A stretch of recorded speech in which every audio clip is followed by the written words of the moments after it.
Good afternoon and welcome to the Cornwall Fire and Rescue Service Risk-Based Inspection Programme Inquiry. Like trying to get him in. The inquiry is being held virtually via online meetings using Microsoft Teams. I would like to take this opportunity to thank everyone for attending today's witness evidence gathering session. I'm Councillor Carolyn Rule and I'm the chairman for the inquiry. I'm joined by my fellow inquiry members, Councillors Martin Alvey, Dominic Fairman, Matt Luke and John Simmons. And we're supported today by Justin Sharp, who's the Cornwall Fire and Rescue Service Area Manager and Head of Community Risk Reduction, and Joe Heather, our Democratic and Governance Officer, who is managing and overseeing the process. The witness evidence gathering sessions are not being held in public, but recordings of each session will be made available on the inquiry's area of the Council's website for viewing by the public. Other Cornwall councillors who are not part of the inquiry are able to join the sessions as observers. The objectives from the inquiry terms of reference are as follows. 1. To consider whether the current assessment of risk is an appropriate model for Cornwall Fire and Rescue Service. 2. To consider the future allocation of resource to deliver Cornwall Fire and Rescue Service's overarching protection role, including statutory and non-statutory activities, and the primary authority role. Domestic properties and prevention and response activities are not included in the scope of this inquiry's work. The inquiry process consists of a number of recorded witness evidence gathering sessions, supported by informal organisational sessions, background briefing information, an initial informal introduction session, and an informal virtual site visit to Parkhouse Flats in St Austell. The recorded witness evidence gathering sessions comprise of us virtually receiving evidence from witnesses who have particular experience, knowledge and expertise to help us. We value the input of all the witnesses who give up their valuable time to take part in our process and thank them for their input. The witnesses in attendance today are representing Cornwall Council. We have Glenn Kaplan-Gray, and Glenn is the Service Director for Economic Growth, and he's also the Chief Executive of the Cornwall and Isles Scilly Local Enterprise Partnership. Representing the partnership, we have Simon Mould, who is the partnership's Vice Chairman. Representing Cornwall Fire and Rescue Service, we have Mark Hewitt, who is the Chief Fire Officer. And representing Cornwall Council, we have Councillor Rob Nolan, who's the portfolio holder for Environment and Public Protection. We also have a pack of written evidence to review from various other witnesses, and I will advise who they are when we review the written evidence during the session. With regard to the questioning of our witnesses, the process for each will be the same. Each witness will be asked to very briefly introduce themselves, and then the inquiry members will ask them a series of questions. Only the inquiry members may ask the witnesses questions. Other members in attendance online who are not part of the inquiry are able to observe the proceedings, and I will give them the opportunity to comment at the end of each witness session. Although if time becomes tight, this may need to be at the end of the session as a whole. Due to limited time, I will ensure that questions and answers are kept as succinct as possible, particularly as there could be supplementary questions based on responses to other questions. Further written clarification may be sought if necessary. All questions and responses are to come through me as the chairman. Once witnesses have finished giving evidence, they are more than welcome to stay online for the remainder of the meeting as an observer. The evidence from the sessions will be used to support the inquirer's findings and recommendations, which will be reported back to the Neighbourhoods Overview and Scrutiny Committee as the parent committee for approval on the 21st of January 2021 and onward recommendation to Cabinet for consideration on the 10th of February 2021. So that's that lot. So now we can start off, and I'd like to welcome Glenn Kaplan-Gray as our first witness today. Welcome, my love. It's nice to have you with us, and thank you for being here. I know how busy you are, as was evidenced because you couldn't make the first session that we had, so it's lovely that you're able to be with us this afternoon. We've got a series of questions we'd like to ask you, if we may, and the first one is from my colleague John. Yes. Thank you, Madam Chair. Good afternoon, Glenn. What impact does the Fire Safety Order of 2005 have in relation to your service with Cornwall Council? Thank you. The first thing I wanted to say was apologies for the late notice for last time I was here. I realised that did cause some disruption to the meeting, but it was one of those things where there was a competing COVID emergency. So hopefully on this occasion, you'll forgive me, and thank you very much for making the time to speak to me today. I think in terms of the fire safety order of 2005, Cornwall Council's Economic Growth Service operates on two levels. So one of them is operational. So we commission on behalf of the council the running of a number of property assets. So particularly thinking about the 3 innovation centres, the advanced manufacturing building in St Austell, the Marine Renewables Business Park in Hale, and most recently the Crescent-Kerno archive in Redruth. And I notice you've got a question about heritage assets later, so we might talk about that. The second role is really at a strategic level and involves particularly working with partners across the board. So we work very closely with Visit Cornwall, the Chamber of Commerce, at a kind of strategic level.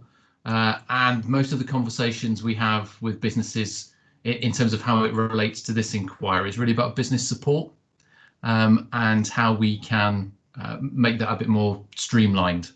And we've been involved in that before. So I think they're the main impacts. Having said that, both of those, both with my LEP hat on and Cornwall Council, we do operate at quite a strategic level. So we don't operate the buildings ourselves, we commission that out. So whilst we have some knowledge of the operational detail and how we work with fire safety colleagues, it is at quite a high level. So hopefully you'll forgive me if my the detail of my questions kind of reflects that. Okay, John. Yes, Thank you. Thanks, Glenn. The next question is from me. You've sort of touched on it, so but I will say it anyway because it's down, and you might be able to add anything extra. What experience does your service have in relation to engagement with Cornwall Fire and Rescue Service? Is it all strategic, or do you actually have some impact, some interaction?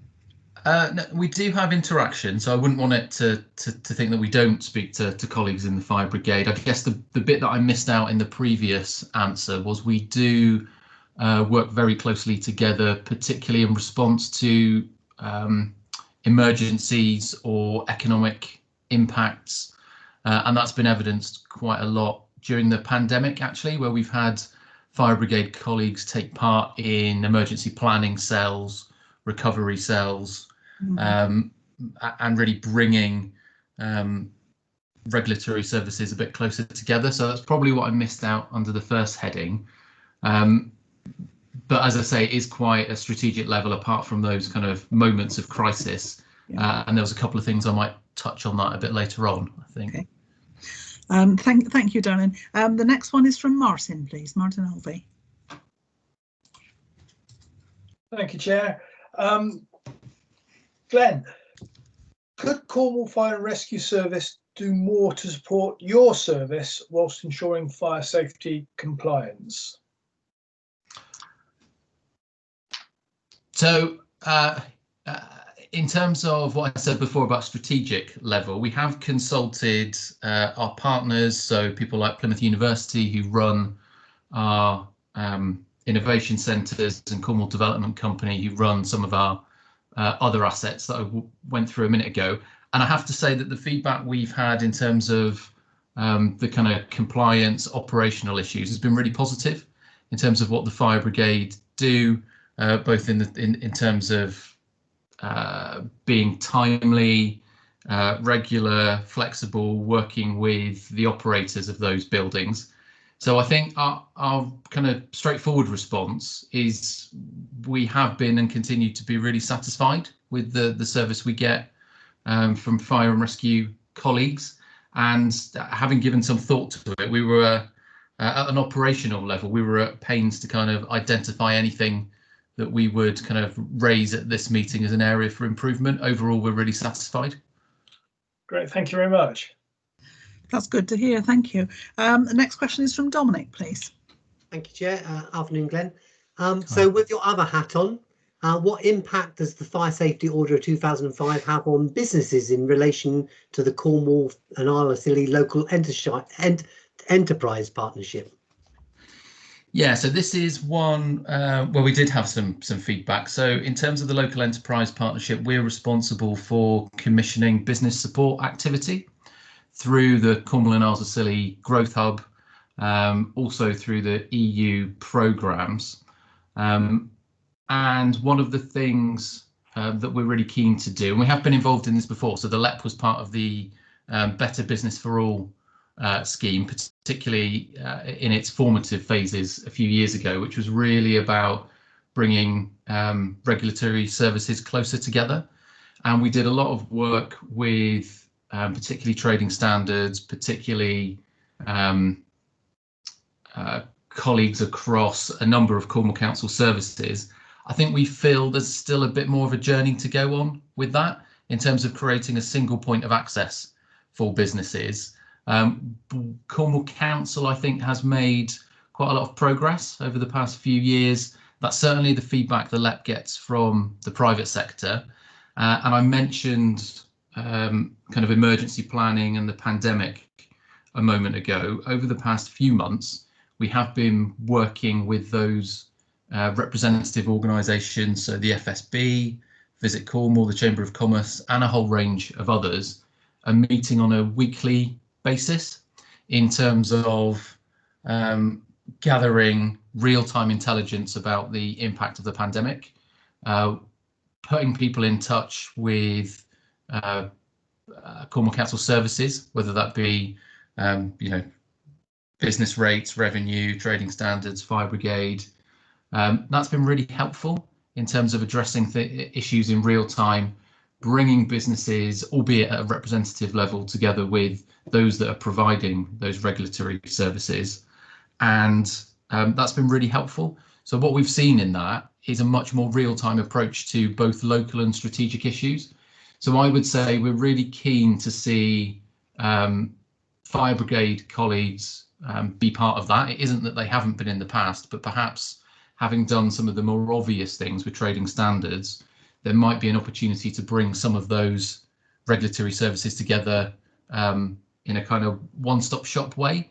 And I think that's always been Cornwall Council's aspiration, but I'm not quite sure we've got there yet. So maybe a bit more focus on that would be helpful in making those regulatory services seem a bit more easily accessible and a one-stop shop, kind of one point of contact approach with businesses. Just thinking from what it looks like as an external business trying to accessing services.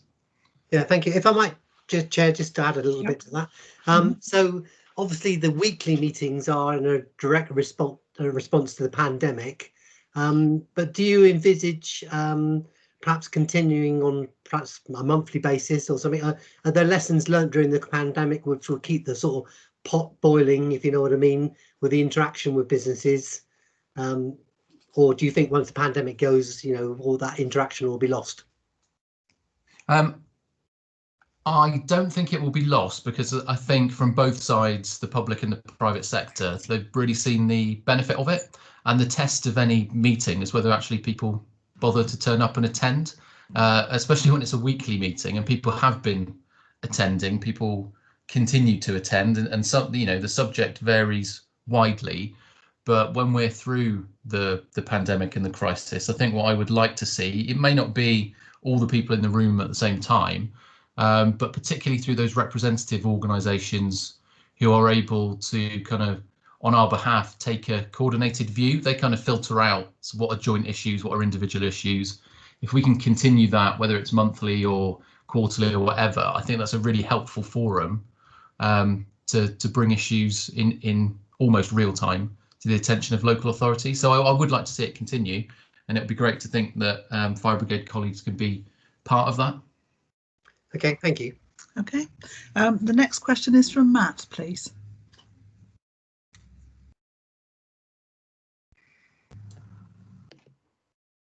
Sorry, just okay, love. Switching screen. Sorry. What experience do you and your members of the Cornwall and Isles of Scilly local experience partnership, that's a mouthful, isn't it? Have in relation to engagement with Cornwall Fire Service and Cornwall Fire and Rescue Service. You kind of already explained parts of that. Is there anything else you want to add to that as well then?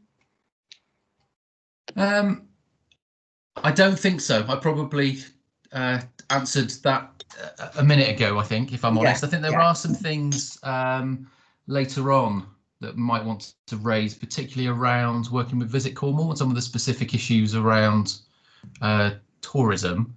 But I think I covered that in the previous question, unless I'm misunderstanding. No, I think you have more or less. Is there any way of working better? Shall I rephrase that then a little bit better? But I think you might have already covered that as well, really. Yeah, okay. So in terms of working better, the Local Enterprise Partnership do have a relationship with the council at a political level, because we do have cabinet members and opposition members on the board, which is helpful. But we also have a relationship through scrutiny, and our scrutiny connection is mainly through Economic Growth Overview and Scrutiny Committee, and we do regular updates through that committee. I wonder whether if there are any particular areas of feedback around fire brigade, regulatory services, whether we should be including some of that feedback. We do a written report. Sometimes our board members attend the scrutiny committee. It tends to be about economic development issues like, the EU programme, business support.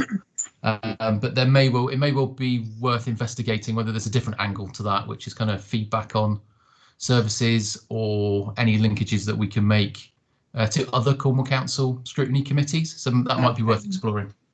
Yeah, it's our scrutiny committee that actually keeps an eye on the fire brigade. So any report will come to us about that specific, if that's what you were doing, rather than the economy scrutiny. Anything else, Matt, or is that okay, Danny? No, I think that's it. Thank you. Yeah, very good. Right. The next question is from John, please. John Simmons. Yes, thank you, Chair.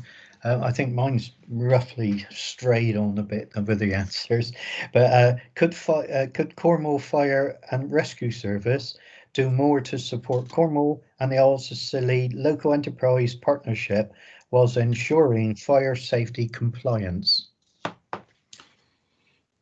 Again, I kind of talked around it. I think the LEP very much welcomes the primary authority role. Mm-hmm. But in the context that I was just talking about in terms of business support, advice. So I think it's really all about that when it comes to the LEP, because we do operate at that strategic level, but we certainly welcome the primary authority role and the ability that brings to kind of coordinate a bit better and joining up with regulatory advice. That's the main issue. And I think we have, as I said, through that Better Business for All approach, demonstrated that we are interested in that, because it does make businesses' lives more straightforward. Okay, thank you. Thank you. The next one is from me, Glenn. Do you think that the current fire safety compliance within the tourist industry is consistent? And are you aware of any specific areas of concern? Yeah, so I'm aware that, I think Malcolm Bell has given evidence already, and we speak to Malcolm quite frequently because, tourism is such a big industry for Cornwall, because the issues that affect the tourism industry are therefore disproportionately important.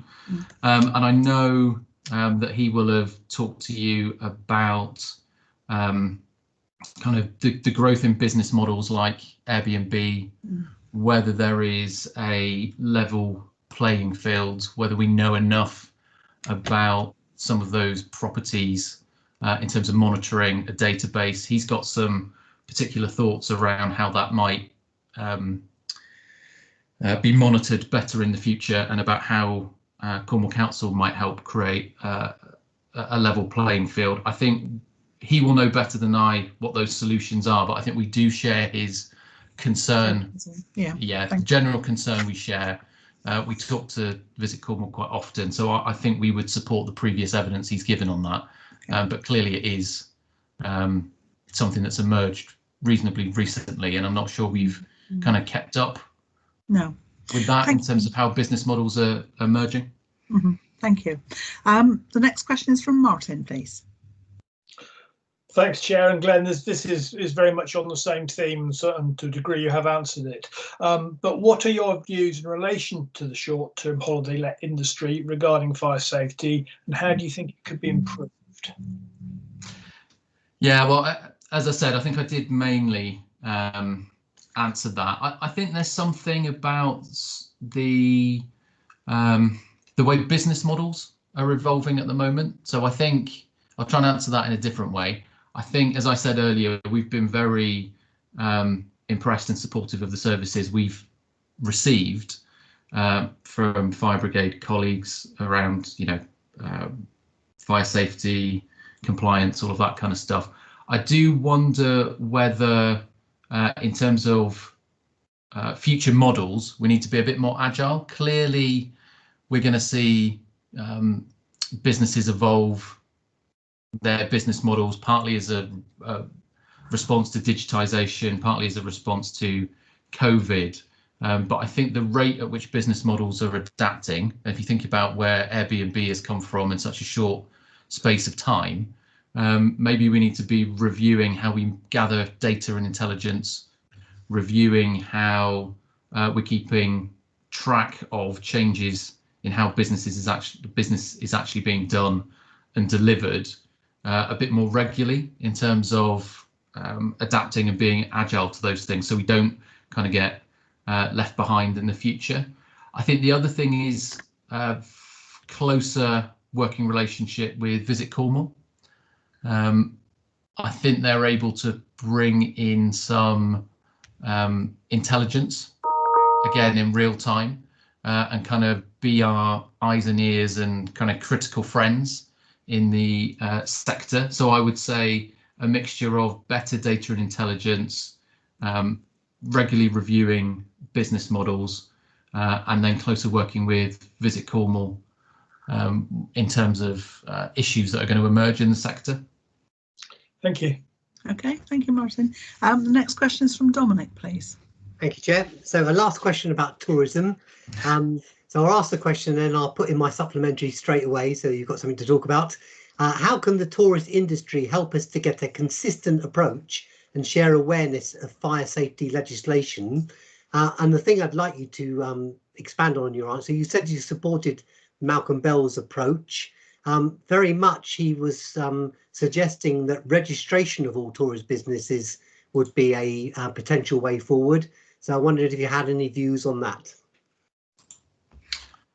Yeah, I think again, Malcolm will have a better idea of the technicalities of that, but in the interest of creating a level playing field and therefore a playing field that's easier to monitor in terms of safety, we would support that in principle. I think in terms of how we do that, we just need to be aware that Visit Cornwall is a particular type of organisation. Maybe a few years ago we had a bit more leverage over Visit Cornwall because we were funding, but they're obviously operating a different model now based on the fact that they're kind of membership led and not public sector funded. That creates some potential issues to this agenda in that we can't ask them to kind of do what we want in the sense of we may want them to do some activity around this, but it also creates some opportunities in that they are genuinely private sector funded, there to represent the needs of the private sector. So there probably is some work that we can do in terms of kind of more business support activity, whether that is kind of online workshops through Visit Cornwall, whether it is about communicating with their members on particular areas of data collection or opinion research. So I think that there are two things to that, but what I would say in kind of answer to your specific question is I think we've got to work a bit harder to make that consistent, because I don't think it is consistent at the moment, particularly with this Airbnb registration issue. Okay. No, thank you. So I think in general you're in support. Again, Yes. your LEP hat on, or should I take it you sort of you look from both sides of the coin, both, so to speak. Do you think there'd be a massive pushback from the industry if it was a council imposed registration scheme? I don't think so, as long as it was appropriate and cost effective, and maybe there's some more research to do there with Visit Cornwall and colleagues about what that looks like. And there's obviously a balance between what is helpful and sets a standard and therefore a value, and what is perceived to be overbearing and taking away from that value. So I suspect somewhere on that equation, and it's worth investigating where this kind of line sits, there is an answer which is, we think this level of regulation is appropriate and generates a benefit and creates that level playing field. I suspect stray too far in either way, and you'll start to get the kind of kickback that you're talking about. But broadly speaking, because this is about safety, it's about making sure that everyone's working to the same standards, there probably is that consensus. Okay, thank you. Very useful. Thank you. Glenn, supplemental for me, you mentioned about data sharing. Part of the evidence that we've taken during this inquiry is that our colleagues are struggling with actually handling data. Their computers aren't big enough to be able to do it properly. And I wonder, I know you were seconded with the university at one stage a couple of years ago. I wonder whether you had contacts with the university still, and whether they might be able to assist in that, as you know, as some sort of graduate might want to work with us to help design a system maybe for data sharing and data, you know, and collating data. At the moment, we were told that they're having to manually download from all different places and bring it together in one place. So I think there's a bit of an IT solution there, but we don't know where to suggest to ask for advice. So could you help us on that one? Yeah, really happy to help with that. So I guess there's two kind of main sources of support for that potentially, and I'm happy to facilitate and help with that conversation. Thank you. Clearly, Exeter University have a lot of experience in big data, data management, digitization. Falmouth University, much more about the interface with data. So how do you make data understandable? How do you make it human in scale?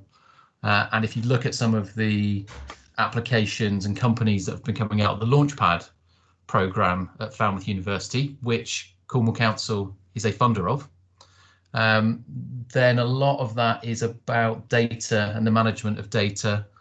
I won't go on too long on this one, because I think the simple answer is yes, happy to help. But there are things like GLAS Data, who are looking at agricultural tech and the deployment of data in real time. Companies like Data Duopoly, who are doing real-time management of tourism businesses. So I'm sure there is scope for the universities to get involved. I'm happy to take that away as an action on behalf of the committee. That's good. I know it wasn't on the list of questions, but I think it's good to get it into the recorded evidence. So thank you for that, and thank you for the offer. I'm sure we will be bothering you to take you up on that for your introductions. That'd be good. The next question is from Matt, please. Okay. I think you covered this as well again, but you might want to expand on it. With regard to the primary authority scheme and the benefits it brings to businesses, what are your views in relation to it? Yeah, sorry, I keep answering the next question, don't I? Sorry about that. That's my fault, not yours. Do you want to expand on it in any way? And if not, we'll just skip to the next question. Yeah, I think I've answered it. I think it is about the business regulatory service, and I think we need to take the biggest possible scope we can when it comes to businesses and how we interact with businesses. So, you know, fire brigade, of course, but also environmental health, trading standards.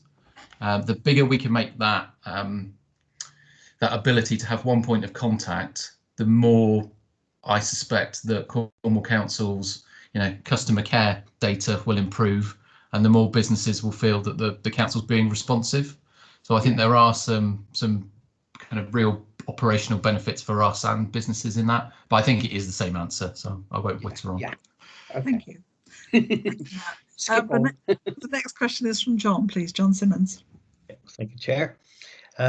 Carrying on from my first question, really, do you think that heritage buildings and buildings of community significance should be included in Cornwall Fire and Rescue Services risk-based inspection programme, and if so, why? Yes, so I think the simple answer is yes. Economic Growth Service also includes culture as a kind of part of our team.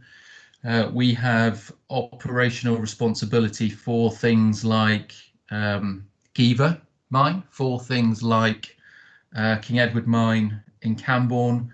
I mentioned Crescent-Kerno earlier on. So I think that they should be included, but I wonder whether, I know no one's getting any more resource and we're finding new ways of doing things. So I wonder whether there is something we can look at here in terms of prioritisation and maybe a social and economic prioritisation. So if I think about what is most valuable in terms of heritage, it's sometimes about what's in the building. Mm-hmm. So for me, I would rather see a disproportionate focus on things like Crescent-Kerno, which has a very valuable content, than things like scheduled monuments, where of course those things have a value, but the risk to life and cultural collateral and content is less. So I would say, yes, they should be included, but perhaps there should be a prioritisation of what we're going to spend valuable and limited resource on. Thank you. Okay. Thanks, John. The next question is from me.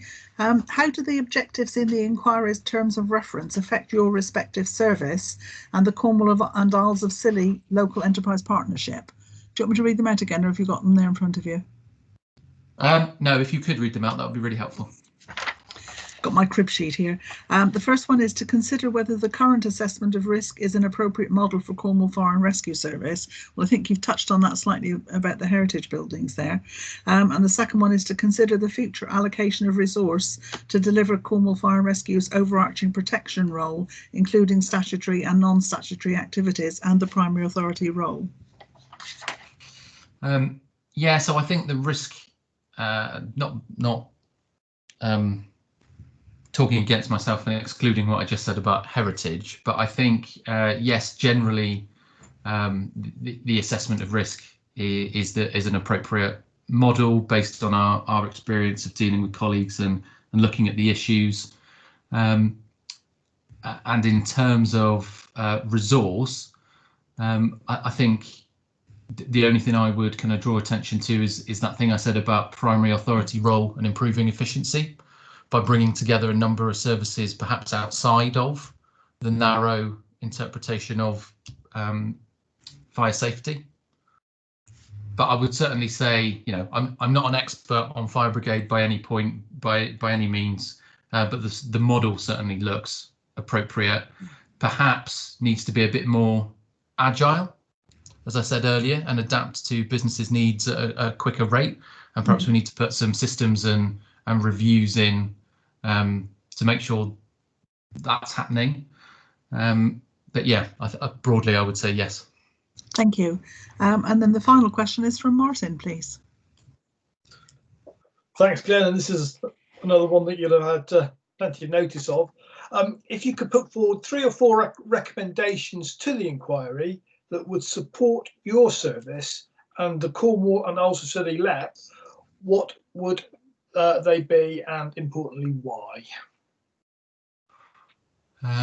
So I think I would say, in just summarising what I've already said, I would say continue to work with the LEP and Growth Hub to ensure that the primary authority role and other business support offers work together to maximise impact on businesses. I think we've done a good job, but we shouldn't be complacent and there's more to do.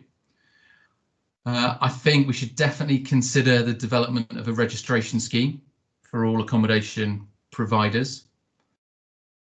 And then the third one, I think it's just a nod to the positive experience we've had, which is kind of,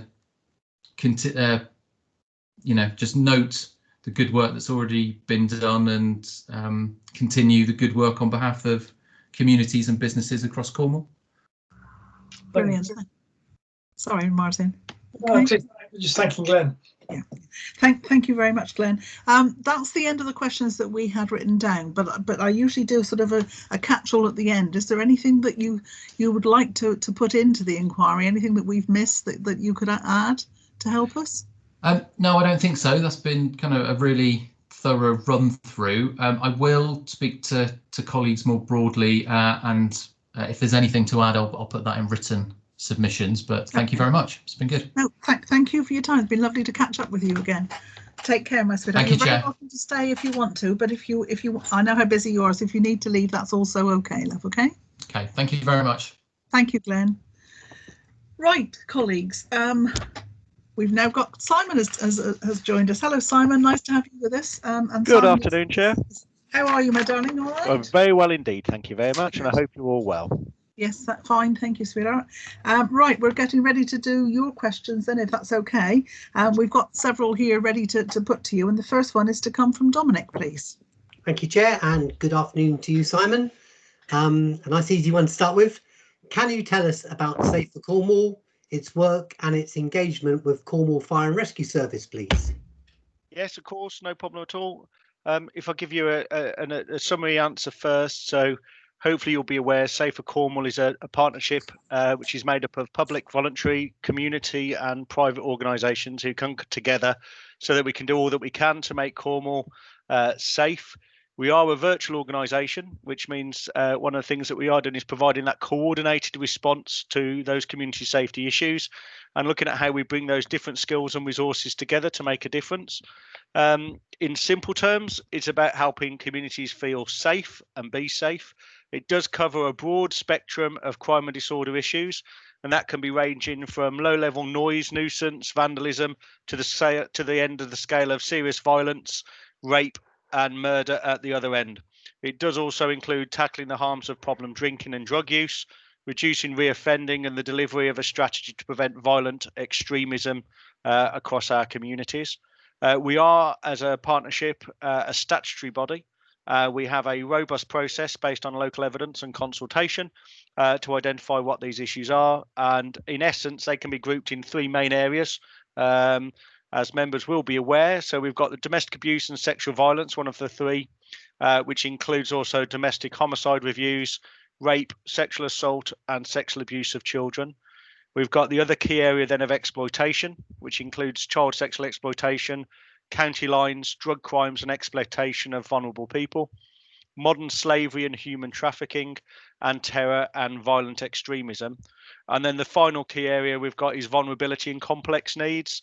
So again, that's bringing together problem drug use, rising crack cocaine use, crime and health harms, drug-related deaths, problem drinking, alcohol-related crime and health harms, street-based vulnerabilities, including antisocial behaviour, rough sleeping and multiple vulnerabilities, and hate crime and community cohesion. So to the first part of your question, Councillor, hopefully that gives you an overview of the reference. With regards to our relationship with Cornwall Fire and Rescue, I think was the second part. Cornwall Fire and Rescue is a statutory partner on that group, and they contribute for us along with Probation Service, NHS Kerno, Cornwall Council and Devon and Cornwall Police. So they join them as a statutory partner. And then as well as them sitting on the strategic board, which we have, they also have membership for us on the Safer Cornwall Partnership Management Group, which is the operational group and oversees the strategies, the 10 Safer Towns groups that we've got across Cornwall, MIGWAG, Migrant Worker Advisory Group, so looking at how we can link across with that, and also Park Home groups. So we've got it linked in, and they're a clear partner with us from the strategic level through to the different veins of operations that we run. No, thank you. That's all I need to know. I just want to put on record that it's a very effective and professionally run partnership, and long may it be so. Thank you very much. I'll make sure that that's passed back to colleagues. Yes, it is. It's very impressive, isn't it, Dominic? Right, the next question is from Matt, but I think you probably just answered it. So, but Matt, over to you, my love, in case you want to ask it again, and there may be something else that Simon can bring out. Matt, Luke? You're muted at the moment, Matt.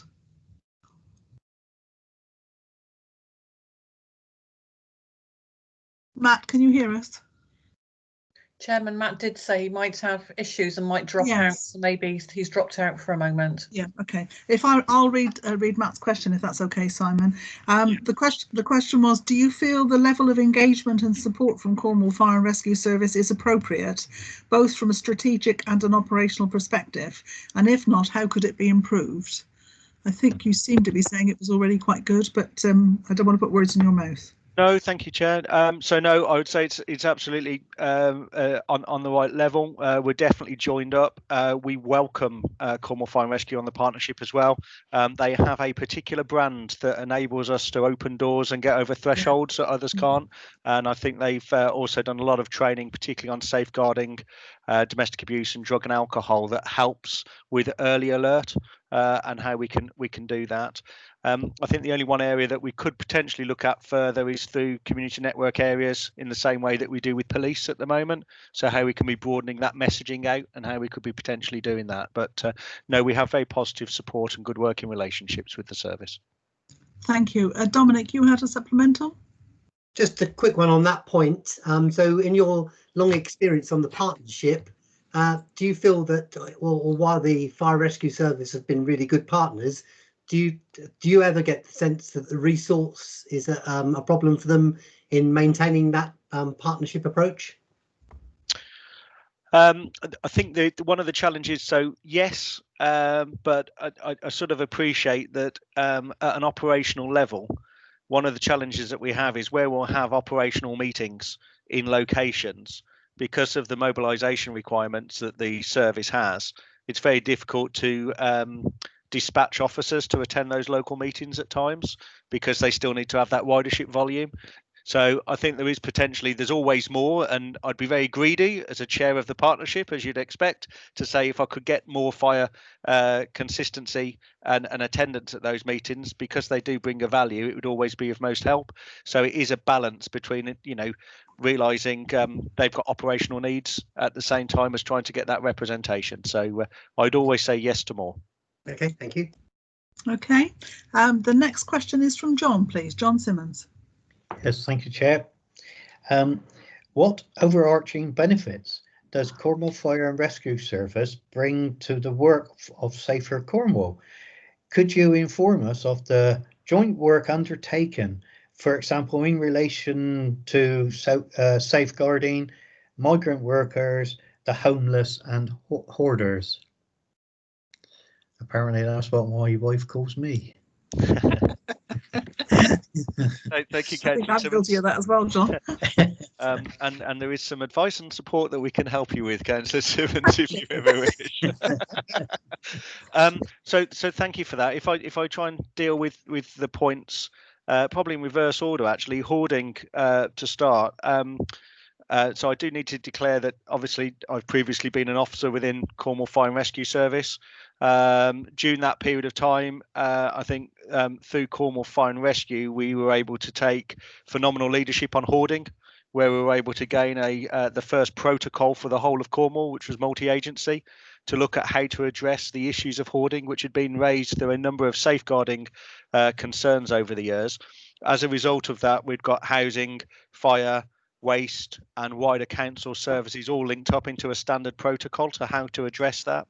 And I think that really does exemplify one of the areas where I think the leadership and brand of the Fire and Rescue Service really comes into its fore, because it's well respected, and actually the officers are able to make an approach where they have both perceived community power, but power that isn't the same in the perception of, say, the police, so that they are still welcomed into homes where other agencies may not be.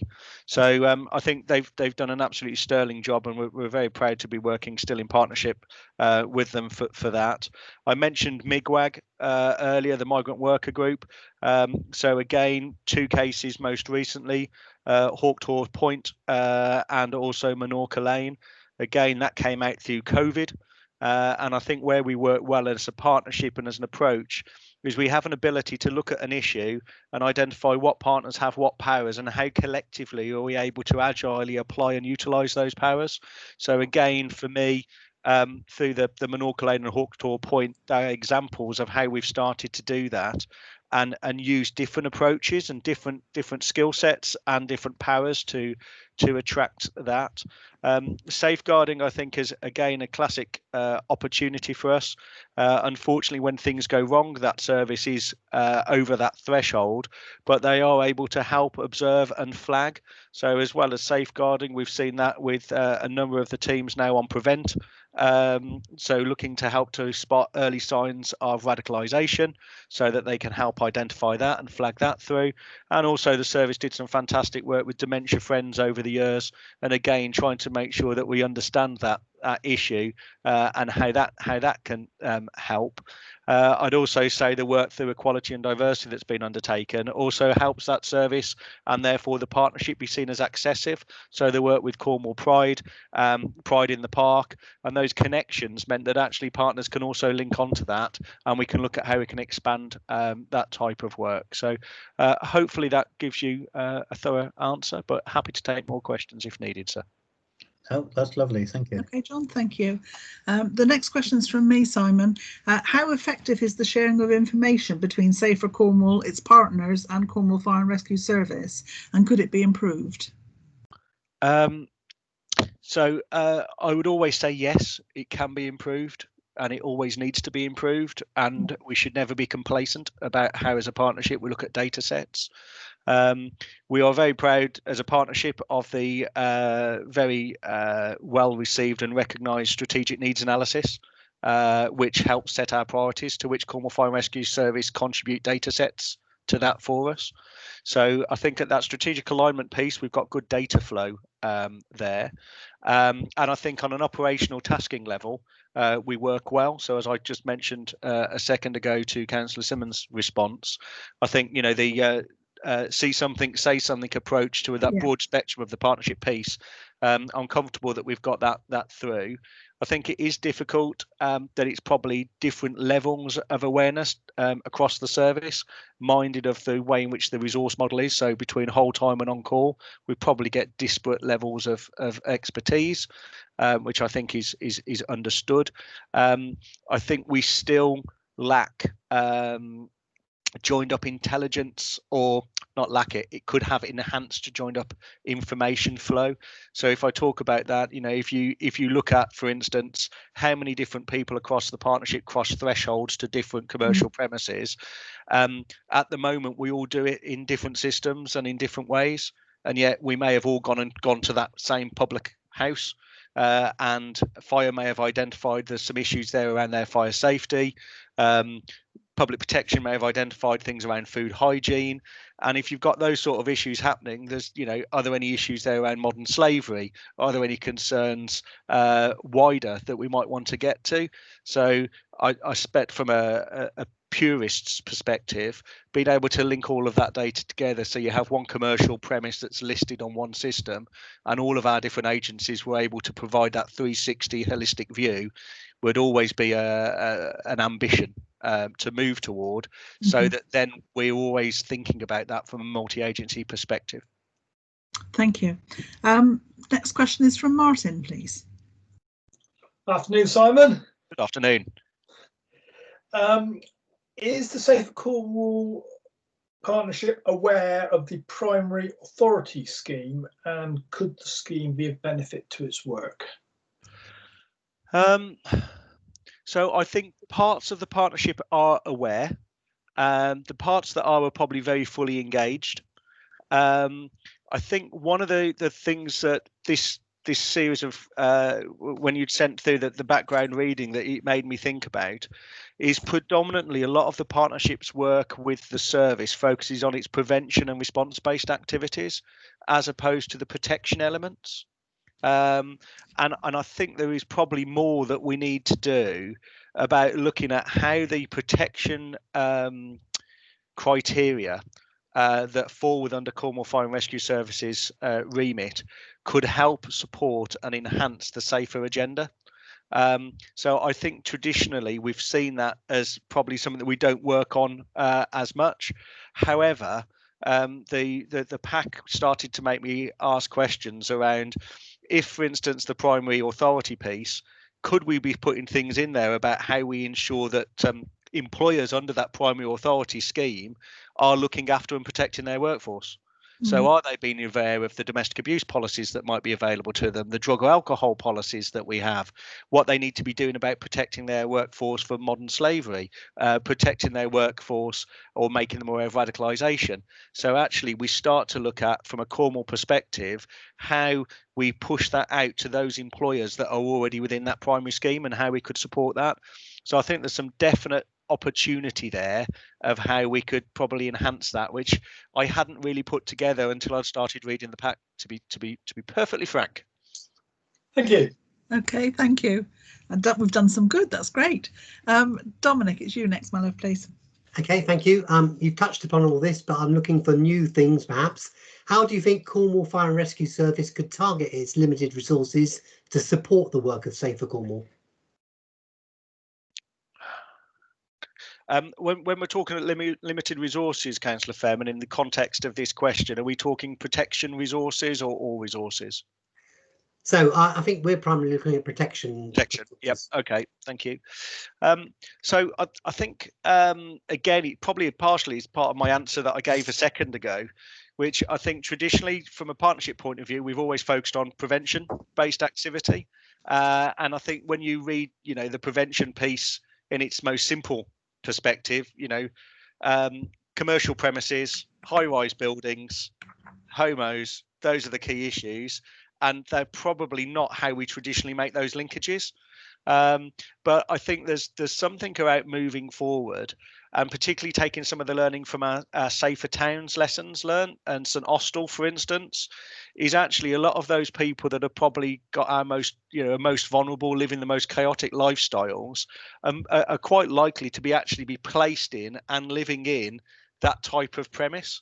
So when we're putting them in those premises, are we considering a total wraparound of what wider protections could we be considering, and are we linking that in? So I remember in Penzance a couple of years ago, really struggling to get a rough sleeper put into accommodation because they were, long history of arson, substance misuse, so nobody wanted to touch them. But actually, I'm wondering if we could be linking in with colleagues in fire in a different way to say, how do we start to address these sort of challenges that we're seeing, where we're needing to put provisions forward for people that will be in houses of multiple occupancy, etc. So I think there's definitely a piece there for us that we need to be building on. I think through COVID and looking at the lens there as well, there's probably a piece around community tension and community safety that we might need to think of. So thinking about Mousehole as an example, and how we've seen higher levels of community tension raised with people coming down for holiday use or holiday lets, etc., and how they've been working. So is there a different way we could be getting them to be supporting the governance and policing, for want of a poor word, on that element to help that community tension piece so that things don't escalate, and other ways there. I think I had a chat with Justin Sharp a couple of weeks ago, and we were just talking as well around whether there's opportunity to stretch the rules or look at them in different ways. So Moorfield car park in Truro at the moment, where we know we've had high numbers of rough sleepers, I think a cohort of 16 people rough sleeping in the car park there. Traditionally, that's seen as a car park. But actually, if you've got 16 people sleeping there, is it still a car park or is it now a building? And if it now becomes a building that people are residing in, does that actually now mean that we could use those powers? So I think there's some further exploration that maybe we could start to do to look at that and see where we are there. I think we've also got the surf shack sort of questions again, and I think we need to be considering that more. And again, migrant workers and that provision, Penzance being the classic example, with us just being acknowledged that they'll be flying over 410 people in December into that site. So I expect the resources, I think we probably haven't been linking as much the strategic risk assessment, strategic needs assessment from the partnership and the risk-based evidence profile, and looking at how they correlate together and whether there are alignments, and whether we should be challenging some of the risk-based evidence profile which they're utilising to the way in which they're deploying their resource for the dynamic changes of risk in Cornwall. I think the challenge will be, of course, that will be an additional burden to require more resource rather than probably less. Yeah. Okay, that's really good evidence. Thank you for that. I've just got a quick supplementary, and it's not about that subject. So going back to what you said about whole-time and part-time, on-call firefighters, and so I'm just wondering, and it's a thing dear to my heart, living in Bodmin Moor, is that are we generating a two-tier Cornwall here? So you've recognised the lack of, there's less expertise in the on-call staff. They're predominantly rural stations. You've also, there's quite a lot of focus within Safe to Cornwall around the towns, the larger towns. And I'm just wondering, with 40% of us living in rural areas, whether you think there's any danger of us running a sort of two-tier Cornwall at the moment. Without understanding the full operational deployment of how the training's going across the service, it's quite difficult to give a specific answer. From a layman's perspective, I expect there will always be a challenge that from an operational perspective, on-call staff have got a limited amount of training to get their skill set to where it is.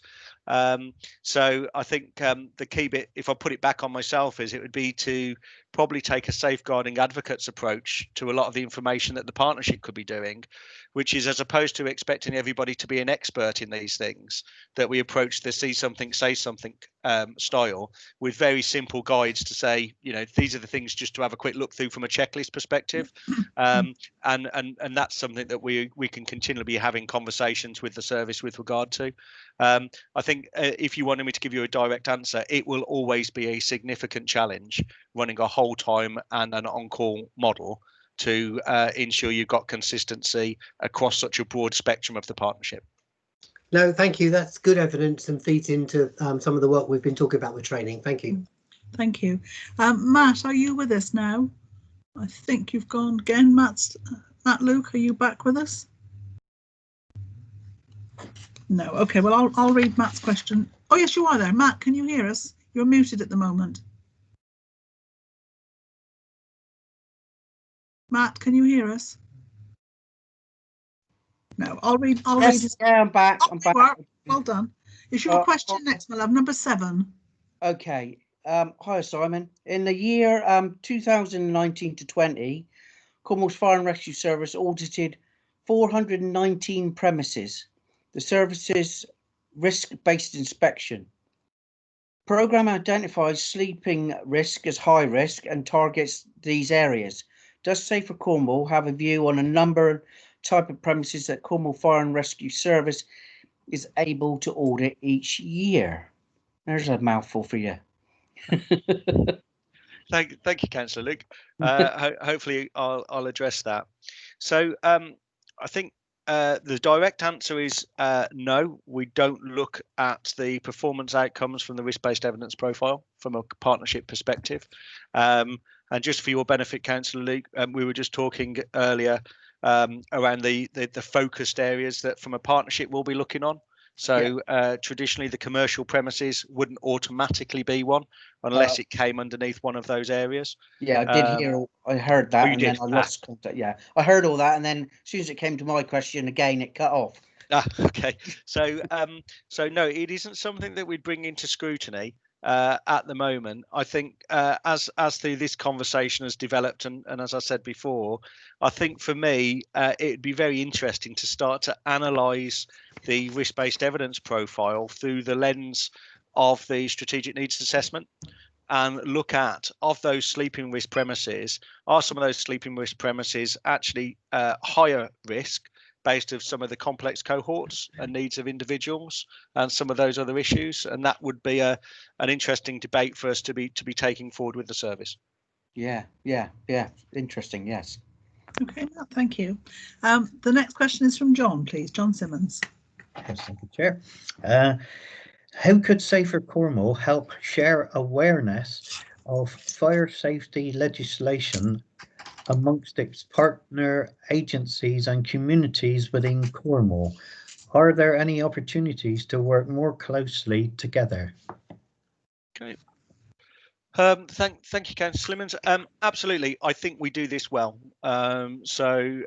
Sprinkler type activity, etc. So through the partners and through the partnership, there is we've got the Safe Cornwall Partnership website and all of the different social media streams. And we frequently will support each other's campaigns and help magnify the reach through that portal, so that we can definitely do that. There's also through the Safer Towns initiatives the ability to do that and how we can promote that. And the same with looking at how we can join initiatives together. So for instance, if we look at this week, we've got domestic abuse and sexual violence awareness and how we're raising that. And we've linked in previously, and I believe we did on this campaign, so that we can also get some of the key messaging in from the Cornwall Fire and Rescue Service, so that we can put those subliminal messages in as well. So I'm fairly confident that we have a good join up as a partnership in looking at how we can make sure that we can magnify each other's messages in that way. As I say, the only one on that question, which I was thinking about yesterday, is learning from the police actually, and learning from COVID and how that's been rolled out through the network partnership meetings, where we get the police attending there. So sorry, I am putting my hat on from a different world, aren't I? I just realised that. But getting fire to do some work there through network panels and raising it through there as well may be something that we should be looking at. Yeah, I think that's great. All right, thank you. Okay, thank you. The next question's from me, please, Simon. How does Safer Cornwall learn from its experiences, for example, through case studies or debriefs? And are there opportunities for shared training and learning? Okay, so yes and yes. So we do an annual report from the Safer Cornwall Partnership, which looks at all of our work, both our performance, joint performance statistics, and all of our projects and the key outcomes. All partners are involved and contribute towards that. So that's shared. In addition to that, then there were case studies that were attached to that, and they're shared and put on the internet and go for regional, national awards where appropriate. We also undertake a series of debriefs, as you noted. So, for instance, if we've had a large event or some of the Safer Towns activities, we will always debrief with all partners to ensure and maximise learning is taken through that. We host a lot of conferences as well across the year, where we'll bring multi-agencies together to talk about things. So recently we had one around drug and alcohol, where colleagues from Cornwall Fire and Rescue Service are in attendance, so that we try to bring that in and get that multi awareness and to get that 360 depth of understanding, which comes back again to the core belief that as the partnership, we are a system change organisation. No one of us has the easy solution. It's how we come together, combine our resources and our skills to address the issues that's important to us. I think what I was sort of trying to pull out. No, it's okay. What I was trying to pull out was, do you think that there's a role that the fire service, Cornwall Fire and Rescue Service, could assist other partners around the table in Safer Cornwall, maybe with an awareness of what to look out for, or yes, something like that. That type of thing. Is there a role there?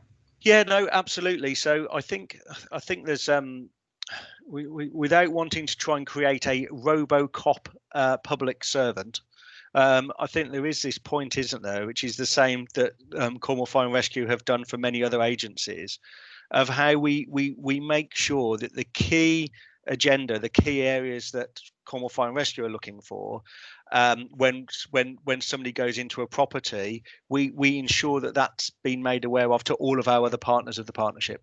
So actually, if we've got a member of the drug and alcohol team going into somebody's home, are they able to be just keeping an eye out for slips, trips and falls?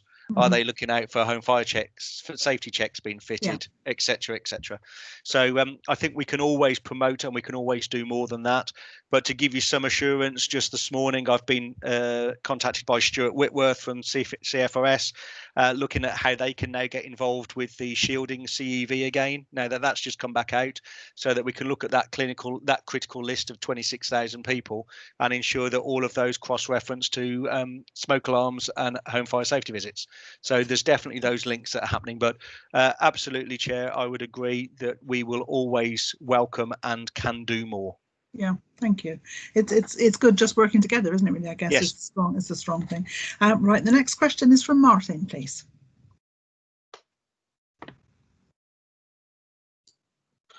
Hi, Simon. How do the objectives in the inquiry's terms of reference affect Safer Cornwall? Well, I think, as I alluded to at the beginning of this session, the terms of reference for me have actually made me stop and want to have a different conversation with Cornwall Fire and Rescue Service, so that I can actually, so the line of question or discussion I want with CFRS as a partner now is looking at the protection agenda and looking at the current risks that we see through a Safer Cornwall lens. Are we utilising the powers and the resources to best effect for the full outcomes of the partnership?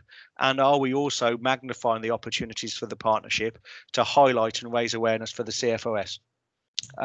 So it has changed in that way. And I've also already spoken with Jim Pearce, who is the substantive chair of the partnership in that relation, and both of us are in agreement that that's something that we're going to be taking forward. Great, thanks. Brilliant, thank you. And then the final question is from Dominic, please. Okay, thank you. If you could put forward 3 or 4 recommendations to the inquiry that would support the work of Safer Cornwall, what would they be, and importantly, why? Okay. If I go back to just thinking about some of the points that I've raised, if I may, Councillor Fairman. So I think I'm an analyst at heart, a systems thinker at heart, I expect. So data alignment would always be one. The closer we can get our data sets, the closer we can collectively work together, the less duplication we have, the earlier intervention we get involved with, and the better the outcomes, both for the community and all of our services from a cost perspective as well as the outcome perspective. So I think for me, the first one would be how we can continue to grow and look at how we can get that that piece moving forward. I think that would probably support my thoughts around sort of gaining that wider understanding of the consequential impacts across the partnership, and how Cornwall Fire and Rescue Service can aid in identifying that, but also how the partnership can aid in reducing the consequential impacts as well for the Cornwall Fire and Rescue Service. So that broader conversation of probably looking at how we can put a different lens on the conversations that we have with the service, so that we don't go to the obvious, because we do the obvious and we do it really well together. It's looking at how we can do that. Probably, I'm just thinking of the third one for you. It's the resource allocation, I think, of just looking at, with the limited resource that the service has, is there a different way in which we can be supporting through a partnership approach, a collaborative approach, to address some of that? So are there other agencies in the partnership that could be doing some of this lower level work, or providing that eyes and ears to provide that feedback and that cross fertilization of data set? I think would help. but overall, it's a very respected partner at the table. The voice is well placed and well heard. So hopefully that helps. Yeah, just one more point. So Yeah. so we've had some evidence already that perhaps you know, if there were more resource in the Cornwall Fire and Rescue Service, especially around fire safety, that perhaps some training of other Cornwall Council teams would enable them to be the eyes and ears of the fire service when they're, you know, going in and out of premises. Do you think there would be an appetite across partnership organisations, I mean ones that aren't part of the council, for the same sort of training, or if that could be delivered? Yes, and it's an interesting one, isn't it? Because I was just thinking about what you've just said then. So we already know Devon and Cornwall Police are very well aligned through the Tri-Service Officer model, as is SWAST. So it's interesting to see. I would be interested actually with SWAST to understand how far they're engaged with and linked in with that because of their pressures that they're under. Looking at the wider membership of the partnership, you know, I know that the fire service are well placed with housing, but again, it could be exploring that more through economic development, economic growth and development, and the growth hub. Again, I expect that's where the primary scheme links in to make sure that we've got that piece through. Be interesting if there's more that we could be doing through public health and public health messaging, and how we could be linking in health, mental health, general welfare and well-being, and whether we could be getting those pieces aligned. We've got NHS Kerno, which would be interesting around where you've got everybody crossing the threshold, doing, you know, normal neighbourhood visits. Again, whether there's more that could be done or considered there. And maybe there's something as well around probation service. So again, if we're just looking at how we're bringing people back into our communities, are there ways in which we could do some preparedness for those services, and then the support wraparound from probation that can then be looking after those people and doing it. So yeah, I think the conversations would be well placed and could be comfortably presented through the partnership as a different lens to say, have we considered? Okay, thank you. That's really useful. Simon, that's the questions, the proper questions finished. But just one more sort of thought from me. Is there anything that you would like to put into the inquiry that we haven't covered, that we've not drawn out with our questions? Sort of final chance to have a last input that you want. No, there's nothing that's immediate. I would like to thank the panel very much for presenting the inquiry in the way that they have as well, though. From a chair of the partnership, it's been really useful because it's helped me question myself, which is also a brilliant opportunity to ask questions in different ways. So nothing else from me, and thank you very much. Okay. I hope I provided you the information that was supportive. You have. Thank you, my love. It's good of you to spare the time because I know how busy you are. You're very welcome to stay with us for the rest of the afternoon, but I know how busy you are, so if you need to go, that's also fine. Thank you, and take care. And thanks for your time, my love. All the very best. Bye now. Thank you. Right, colleagues, we're scheduled to have a break now for 5 minutes. Would you like a break for 5 minutes before we start on the written consideration of the written evidence? Yes, please. I have to press on, but. Sorry, somebody said yes, didn't they? I think. Yeah, 5. Can we take 5? Yeah. Well, Martin, sorry, we'll have a 5-minute break. So it's now 14:18 on my computer. So if we come back at 25 past. Martin can stay on. 7 minutes.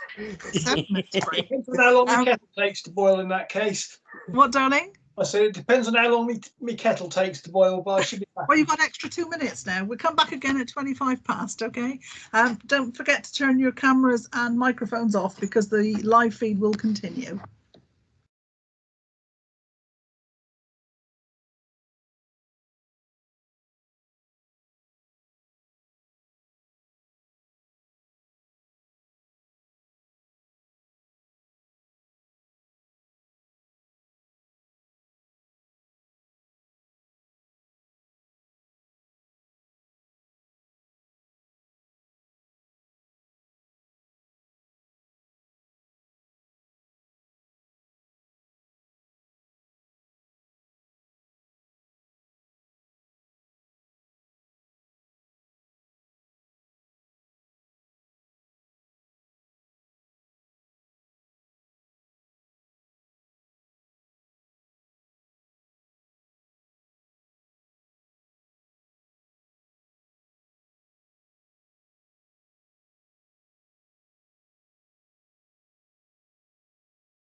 Right, folks, it is now 25 past, so hopefully everybody's back again. Hope Martin had time to boil his kettle.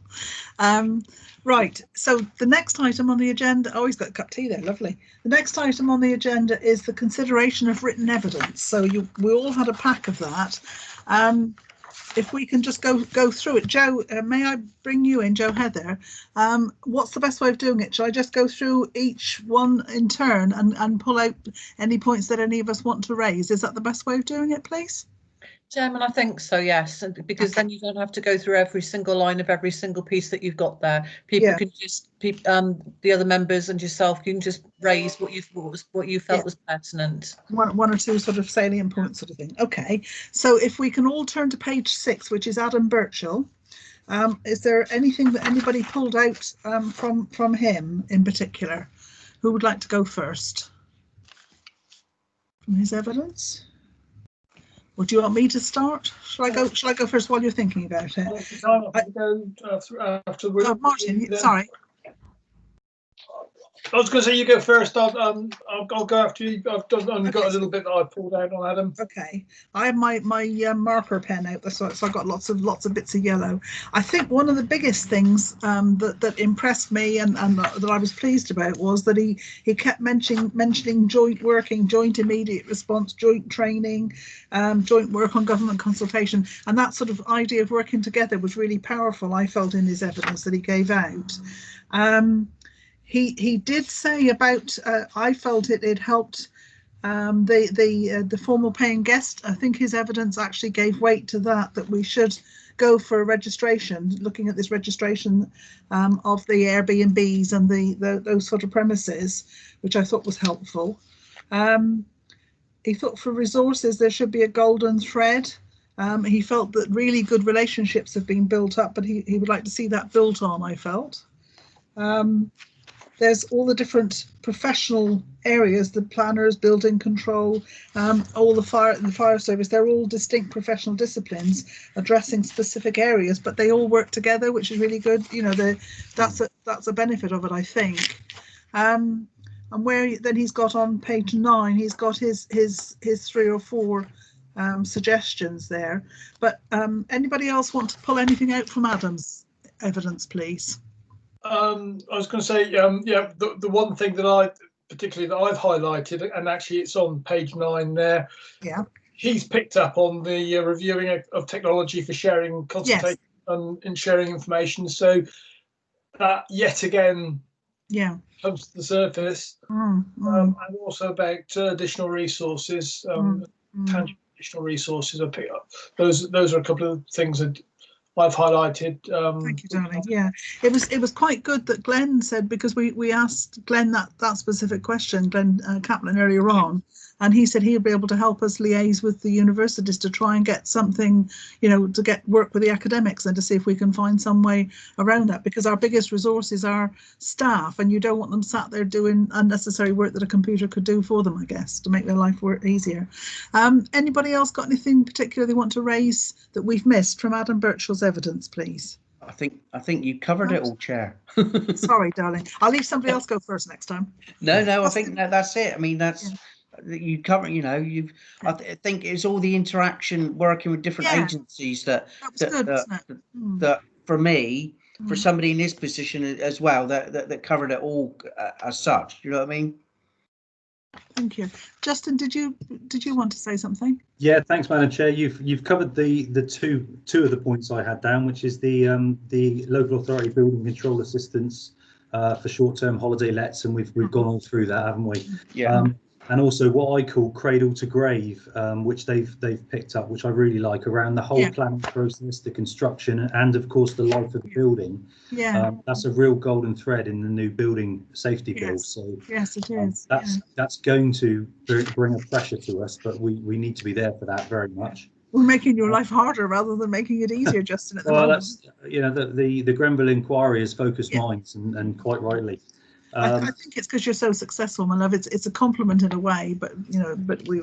Yeah, I hope so. So I just actually liked the 4 recommendations. Yeah. The time liaison, resource obviously has come up. IT, you've touched on again, and the technology. And of interest for me, and a note for myself, was that interaction with the Cornwall Strategic Infrastructure Group. I think that's probably a role for myself to get myself involved in that. But it jumped out for me. The bit I didn't quite understand, and forgive me, I've read them all at a pace, as I'm sure we all have. Yes. Was right at the end. It said the role needs specific consideration, and I've sort of got lost of what role he meant. Whether he means the strategic infrastructure group or whether he means a joined up role, because we're looking to bring a local authority building control officer into our team so that we like the private sector housing. I wonder if he meant that, but I couldn't quite work out where he'd gone with it. No, I'm not sure really on that one. I think it's just being more joined up. I think. Sorry, the sun. It's a shame I'm having to cut the sun out. I'm getting blinded here. I'm not sure. Has anybody else got any views on what he's actually meaning in that last little paragraph in the brackets there? Well, I think that's what he meant. Yeah. Joining service. Well, I assume that's what he meant. Yeah. Yeah. That's the way I took it, Justin. Yeah. Okay. I'll follow up with him anyway. But yeah, very useful. Thanks, Madam Chair. Thank you. The next one we're looking at is on page 10, which is the written evidence received from Kingsley Keat and Mark Andrews, representing Cornwall Council. Who'd like to take that one? Because I spoke a lot last time. Who's going to lead? Martin, good boy. Yeah, I think the things that I've picked out and highlighted in this, actually on page 12, where they're starting to talk about their recommendations, talk about the promoting public awareness. That's already come up several times. Not so much in the general public awareness, but the awareness of business and property owners of their responsibility. So I think we possibly need to take something away from that. And the other thing which I picked out there, which you'll note as you go further into the written evidence with other people, that has also been drawn out by the Fire Brigade Union, is around the deployment of dedicated officers, because of officers that are a dual role being drawn away to deal with incidents, and whether or not there's anything in that we wish to read more into. Mm-hmm. Anybody else got anything they wanted to raise? I wanted on that one, Martin, if that's where Green Book could come in more, as we've been talking about as we're going through. The appointment of a dedicated officer could progress matters whilst other officers are otherwise engaged. Could possibly be a Green Book officer. Anybody got anything else they want to pull out of that? I was just going to back Martin up there, really. In some, we could produce some sort of booklet, pamphlet, or even on on the when you are going into Airbnb, bed and breakfasts, etc. This is your responsibilities as far as health and safety, fire, and etc. Nothing too complicated, but a 10-step guide or something of what you should have in place. Something like that. I think that's what we're kind of getting at, something easy and simple. Have you done this? And attend. Almost like a tip sheet, almost, isn't it? Have you got fire extinguisher? Have you got smoke detectors? Have you got signposted access out of your building, etc. Just the bare, easy, simple things that people don't think about until the kitchen's on fire and they think, oh shit. That's what are we going to do now? Right, we've only got half an hour for this slot, so I'm whizzing through it a little bit. But John, yes, do you want to come in, my darling? Yeah, the one I like there was to be greater understanding to promote the public awareness of the work undertaken by the Cornwall Fire.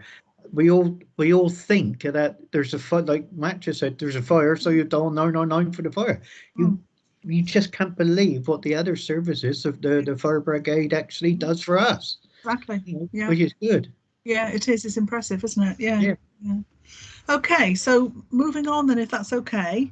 The next one is from Nigel Strick, which is on page 13. This one worried me a little bit because the inspection program business premises, his first paragraph there says that trading standards have no detailed understanding or knowledge of the current assessment of risk used within the fire and rescue service. And I wrote down that maybe we should put down training, whether that's something that's lacking, because as several of our witnesses have said, the eyes and ears would be helpful. So I'm wondering whether there's a need to offer training. I'm surprised because Alan Hampshire didn't seem to say that sort of thing, did he? But I think maybe that was what I pulled out about it anyway. And he was saying about the petrol stations where they undertake inspections of the petrol stations, but there's currently no coordination of these inspections between trading standards and the fire service, and nor do they share the same business database, which seemed a weakness to me. I highlighted that, and to be honest, I found what he was saying seemed to actually be quite contradictory to what most of the other witnesses. Exactly. Yes, I was surprised. Yeah. So I don't really. It was I highlighted it because I was concerned about it, really, I guess. And his observation on the next page 14, observation 2, he's saying that to the best of his knowledge, in the majority of other local authorities, the licensing and the registration is all done by the Trading Standards Service. And again, the evidence that we had from Alan and his team wasn't that, was it? It was they felt it was better done in the two places. So I don't know. It's as you've said, he seemed to be different to all the others that we've heard. I think he's living in a parallel universe almost. Well, it did feel strange. Yeah. Anybody else picked anything? Dominic, we haven't heard from you, my love. Have you got anything you wanted to say on this one, on Nigel Strick? No, so I'm catching. I wasn't there, so I'm catching up in a big way. Sorry, have you not got the evidence? No, I've got the evidence. I wasn't at the session. Which session? This is just reporting on his thing. Yeah, so I've got the evidence in front of me, but I wasn't at the witness sessions, so I'm very much playing catch up with the evidence. On you? No, this is written evidence. They weren't necessarily there as well. I see. I didn't understand that. I thought it was on this yesterday. All right, okay, gotcha. Yeah, no, you haven't missed anything, darling. Yeah. No, we couldn't go ahead without you. Come on. No, this is. I wonder why he was being so quiet. Evidence. Sorry. Yeah, okay. I wonder why he was being so quiet. I failed to understand. Bless so him. Apologies, Chair. This is so that we can go through the written evidence that was sent out to us to see if there's anything we want to pull out, really, my love. Okay, well, I'll hold my hands up and say I haven't read it. Right. Putting it in block capitals. I was going to agree with you, Chair. I do think that they didn't seem to have much interaction. I know trading standards are very busy with what they do anyway, but the fact that they didn't seem to have any interaction with anybody else very much was a bit odd, I found.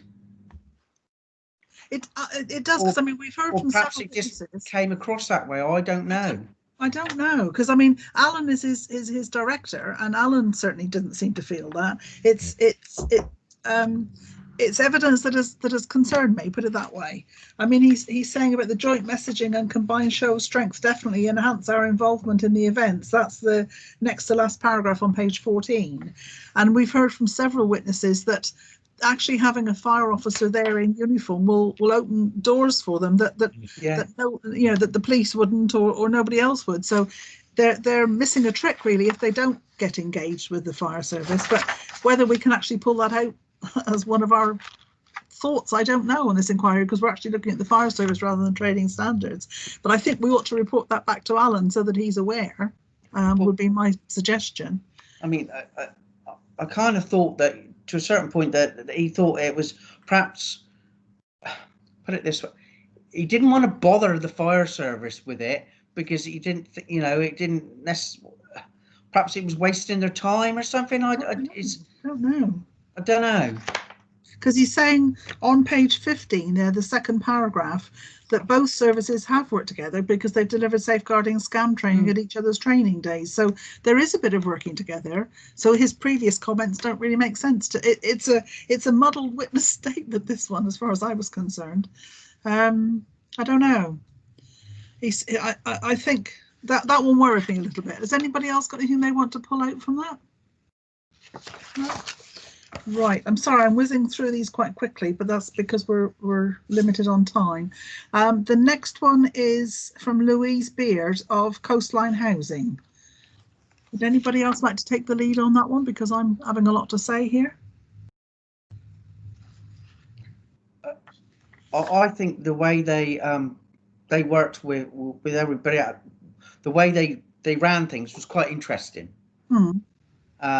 And they obviously got, I think they were quite sort of geared up, really, to be honest with you.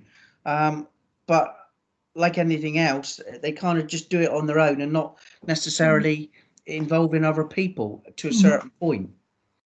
It could be maybe the primary authority role, the primary authority scheme rather, might be something they might be interested in, because in number 3 there, she's saying that the previous much closer involvement, that paragraph there, that seems quite good, and it feels as though she's saying that maybe they would be willing to contribute towards it, to get that closer role back again.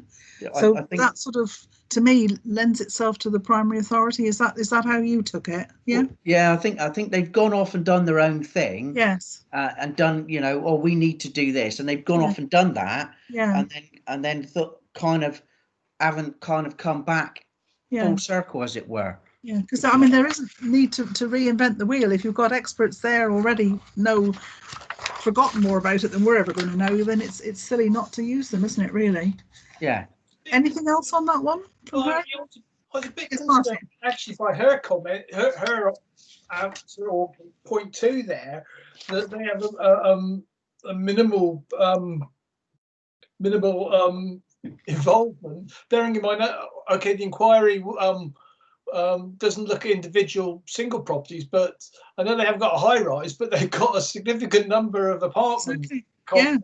Yeah. And so the fact that she almost read it as if she didn't realise that there was a relevance to her. But, yeah, it did feel a bit that way, didn't it? It was a strange one. Yeah.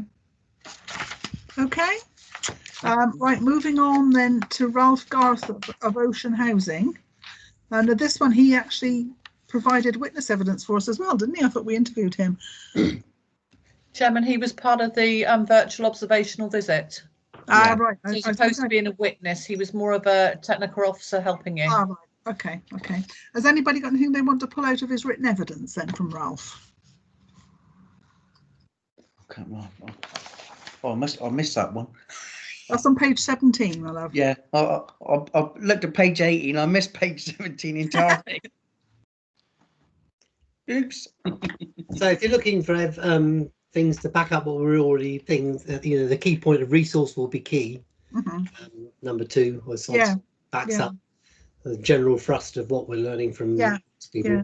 That seems to be coming out from well, everybody, doesn't it, really? And it's what we were expecting anyway, I guess. Okay, nothing else from Ralph?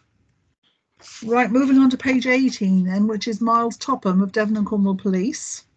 Would anybody else like to take the lead on this one? For bits you pulled out? Or do you want me to start on it? Yeah, you carry on, Chair. Pen out again. On the first paragraph there, that there is actually a duty under the Policing and Crime Act to work together. So that, but in Cornwall, this collaboration work is well established. That was nice to read, and I think it's working quite well by the sounds of it. And he says they both sit on the Safer Cornwall Partnership Board, which we knew, and we've taken evidence on that just now. Yeah, and I think, because we got the tri-service officers and so forth and whatever, then we've got more interaction with the police than we ever had before. And I don't know if Justin's found that to be true.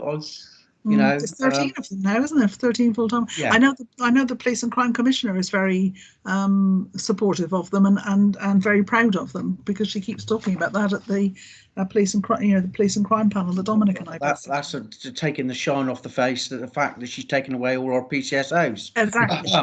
We do keep holding her to account on that one, but we aren't getting very. I will never forgive her for it. Yeah.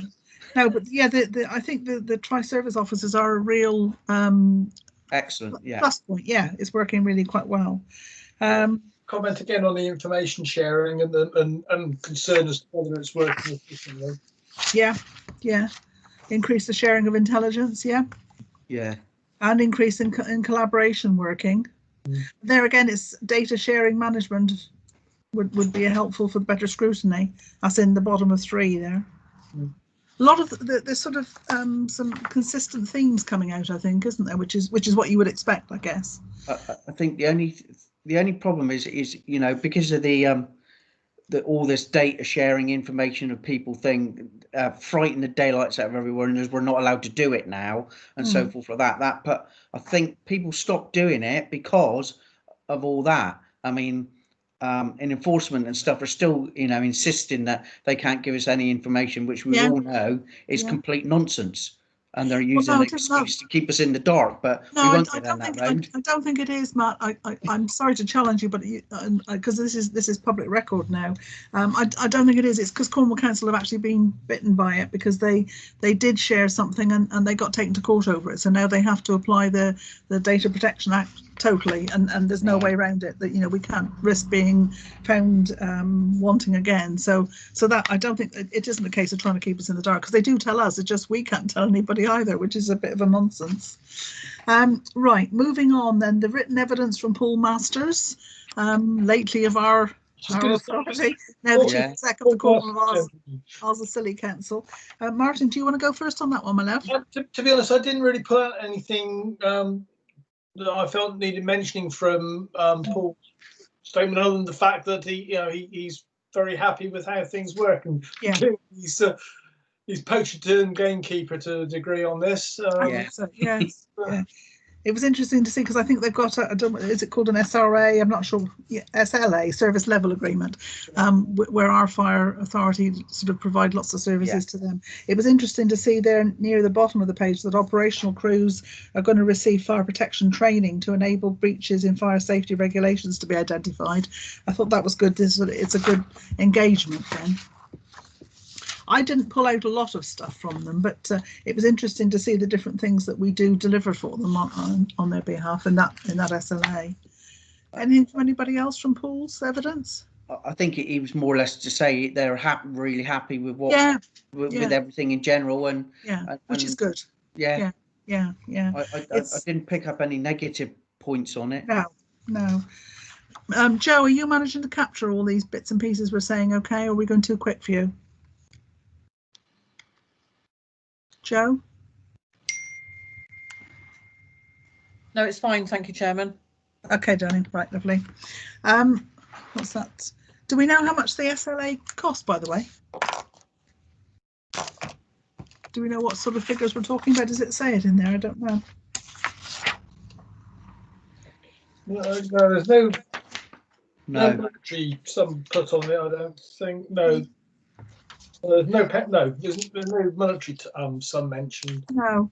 Chairman, perhaps you might want to bring in Justin on this occasion, because we provide you with the answer. Do you mind, Justin? I'm sorry to drag you in, but I'm being nosy, really. But does it cover itself? Because I know they're purchasing so many days, but does the service pay for itself?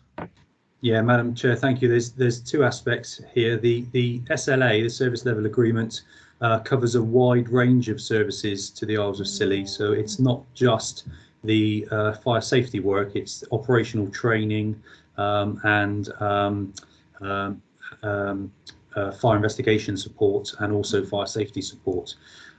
So that's one aspect. And of course, members are aware that we have a Section 101 agreement in place under the Local Government Act, where we are in fact the fire authority on the Isles of Scilly. So we also deliver their risk-based inspection programme and their audits, and any prosecutions, enforcement would entail.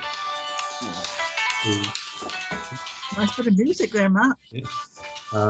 So the cost of the SLA is in the region of £60,000, and that's the arrangement, and that is reviewed in July. And I know that Catherine Billing from our service and Aisling Khan from the Isles of Scilly are currently reviewing that SLA, but the sum is 60,000. Right, and that obviously it must be worthwhile doing for both sides, is it? Because you wouldn't do it otherwise, would you? Perhaps that's for the panel to decide. I think the main thing is that as far as you're concerned, it washes its face. Yes, at the moment, I mean that's part of the review, because there's additional work that has come from it. It's evolving, I guess, is what I'm saying. And as we've worked with the Isles of Scilly, we've identified other areas that need support, and of course that's what the review is about now. It's an evolving process. Yeah. Is it the similar sort of thing? I'm sorry, Justin, keeping you there for a second. Is it a similar sort of thing to the primary authority role that you provide with the housing company, where they purchase so many days and you agree on a price on that? Although it's completely that's making it too it is very similar to that. Yes, it's an agreement to provide services, and of course fire safety is part of that, which then led to the Section 101 agreement, because we would need what's called powers of delegation through a scheme of delegation. Right. We needed the powers of the fire authority to be placed into myself to delegate that down to our inspectors. Okay, thank you. Right, back to page 22 now. This is from Mark Andrews, representing National Chiefs Fire Council. Anything that you pulled out from that? Somebody else like to go first on that one? Anything new? Matt, you're muted, Matt. That's because the phone rang. Sorry. Yeah, I think it was more or less just stating all the kind of technical information they share with everybody else and so forth like that. And basically, that was it. I didn't pull anything out particularly. I didn't think it was just a statement of what they do. Yeah. And that was it. I must be honest, I didn't put anything particular to that one. The next one then is on page 24, which is written evidence from Stuart Pulley of the Fire Brigade Union. Would anybody like to go first on that one? John, did you want to say anything, my darling? I don't want to put you on the spot. No, not really. You're happy enough? Yeah. I think that the bits that worried me really was on page 24 in number 2. They're saying about the allocation of resource to deliver protection activities will affect their members. And he said the department, they believe, is currently understaffed. And I think that there's plans to maybe even take some of what's there now away. So that is a really relevant comment. I think we should, pull that one out, but I don't know if everybody else agrees with that or not. And also they were saying, which again we've heard in evidence, that the protection officers within the department also have more than one role, so they're not solely protection officers. And I know we've identified that because they need to keep up their competencies, and they're quite often other management roles apart from the protection. So that again is just reinforcing what we've been told before and what we've heard before in the witness evidence, isn't it? That's as I say, that's the point I'd made from that earlier. Statement. I mean, I think the irony is that the FBU probably wouldn't be happy to see Green Book staff. No. And clearly their job is to promote and protect the interests of their members.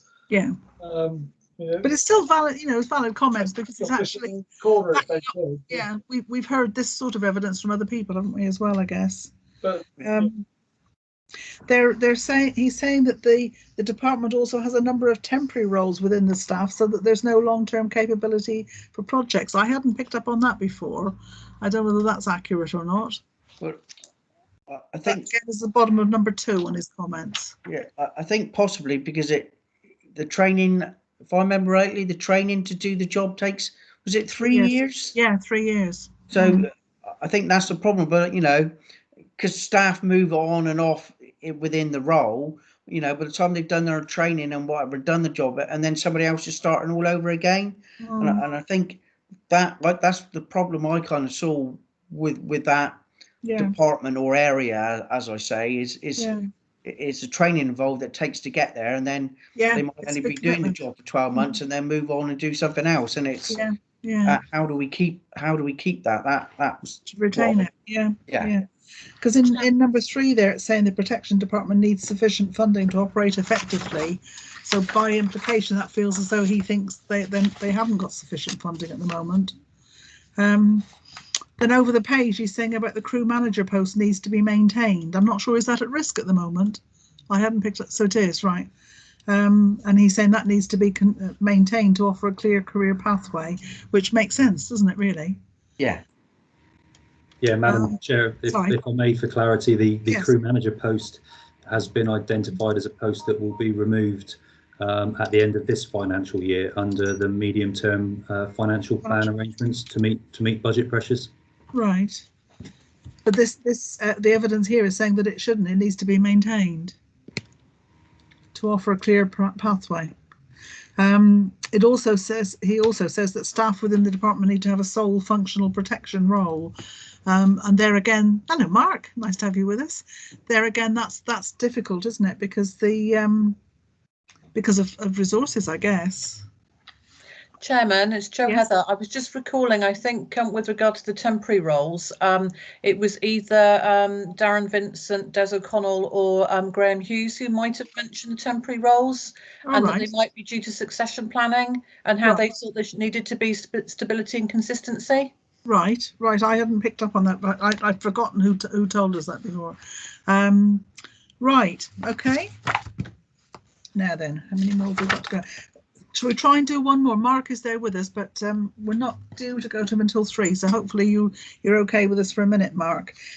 We've now got page 26, which is who's this one for?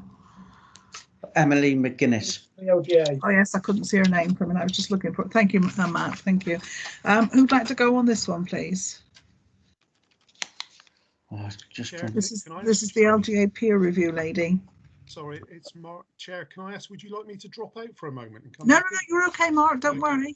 It's fine. Right. We'll try not to talk about you too much, all right? Okay.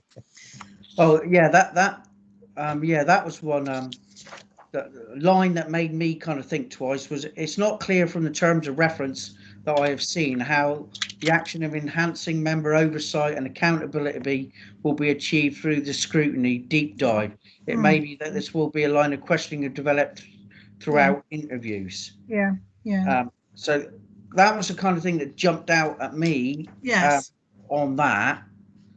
Because the next sentence down was the bit that I put my yellow pen on again, which was that the peer team felt establishing members' appetite and ownership of risk is a crucial step in order to allow the protection services to move forward. Yeah. And I wonder whether we need a recommendation when we get to that stage later on about the future oversight of this.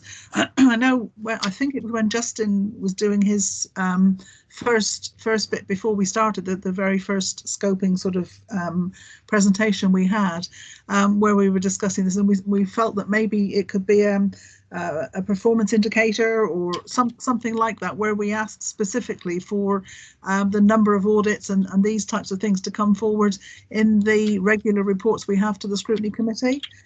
So I'm wondering whether to meet that LGA suggestion, that could be one of our recommendations, that we need a recommendation for future oversight of the protection role. How do you feel about that, guys? I think that's what she was getting at in that kind of reference. Yeah, it would answer one of her concerns, wouldn't it? Yeah. But don't we already see the risk-based inspection programme regularly at NOSC? We do, but it's more about the number of audits and things like that that are actually happening. I think when excuse me, I'm trying to remember what Justin said, which is dreadful when he sat there, bless him. It was something along the lines that there is something more we could be doing specifically to about the protection and prevention work that's going on that we could be asking for. Justin, can you help me out here? I'm sorry because I'm waffling. Certainly, Madam Chair, and you're absolutely correct. There was some discussion around how we could further enhance the performance reporting that we do each quarter. So we will come to the committee each quarter, as you're aware, and give a performance update. And whilst we do touch on protection in that update, I think it was felt by all that we could enhance that and look at the wider scope of risk within the service, and whether the Fire and Rescue Authority were satisfied with the areas we were auditing and inspecting. And also when we talk about the numbers of audits against our known risk, whether members were comfortable with that and would wish to scrutinise our activity, and why perhaps we were focusing in one area and not in another. I thought there was something like that. So, I mean, I would like to sort of suggest that might be something we could think about as having as one of our recommendations when we get to that stage, perhaps. Because over the page, on page 27, she's saying it was clear that succession planning and indeed ensuring current sufficient capacity remains an ongoing issue, which obviously it is, because you can't, again, I think that was probably from Justin, but you can't afford to have somebody sat beside another officer watching how to do it and training while they're doing it, because that's doubling up, and finance, I suppose, resource just won't allow that. Anything further that anybody else has pulled out on that page 27? That's Emily McGuinness's. No, only to say that your yellow lines appear to be on exactly the same places as my yellow line. I've been playing with my highlighter pen. Right, so is that okay, Joe? I think we've run out of time. Although we may not need to go back. Do we need to go through the?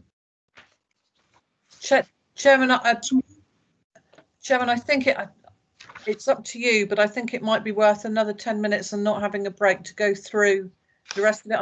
I think with regard to, you might want to just make reference, just for the sake of the recording, for instance, that that you've seen the protection challenge report, you've seen just to say that you've seen the presentation slides, you've seen the notes and findings from the introduction session, and also the observations and findings.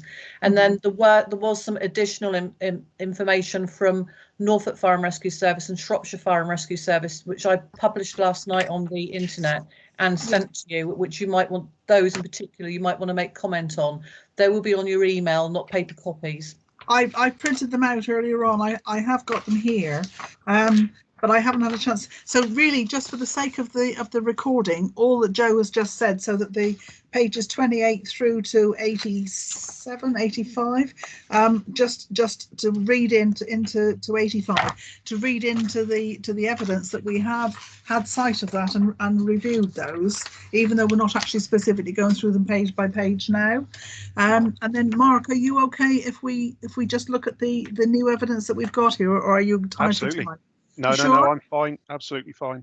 Lovely, that's good. Right, now these guys, you may not have had a chance to look at them, because I know I haven't. So we're all going to be on the same place here as Dominic this time. So the additional written evidence that came through from John Wilby and John Temple, Joe sent those around to us yesterday. Have you had a chance to look at those? And do you have any comments? Martin, have you had your highlighter pen out on these? I haven't really highlighted anything. I've read through. There was nothing I particularly wanted to pull out that hadn't already come out. Yeah, I think it was, from my part, it just looks as though it was the answers that we asked them for. It was just the additional evidence we wanted, rather than needing to pull anything particular out. Is that how you read it? That's how I read it. Yeah, just it was really around stats and everything that. Yeah. You just staffing flow charts and things. Yes. Yeah, it was interesting to see the number of prohibition notices they do and things like that, wasn't it? Chairman, it's Joe Heather. I think one of the things that you were wanting to pull out was the blend between Grey Book and Green Book. Yeah, I can't find that for a minute. I'm just trying to find that. Have you got that easily for me to find? I'm struggling. So for John Temple, we've got, it was very sorry. I briefly skimmed through it, and it's very statty, if you know what I mean. So lots of figures and numbers and all like that, but so a lot of information, but you know, I haven't read through all of it yet, because it was I had enough meetings yesterday as it was, and Yeah. by the time I got that, I'd had enough of looking at the computer. But it was very statty and lots of information there, but it needs a while to go through it. But if somebody understands it rather than me. Yeah, on the Norfolk Fire and Rescue Service, he's saying about the team of 21 and that there's a blend of Grey Book and Green Book staff in those 21. That's on page 1 of Agenda 5, if that's any help to you. So it's an area manager, a group manager, a station manager, and all those different things are detailed there. He says that the fire investigation and protection officer is Grey and Green Book, but he doesn't say how many actually are grey or how many are green. I don't know, unless I'm not reading it properly. And then in the Shropshire one, there he's detailing again the grey and green book makeup. So we've got 3 crew managers, fire safety inspection officers, and they're all grey book. And then we've got 4 business fire safety inspection officers who are all green book. Oh. That's on page 3. It won't let me bring it up now. No, okay, darling. I think that again is like you say, it's a lot of statistics and information there which will be useful when we get to the end. Joe, is there anything else that you think we need to pull out of that, my love?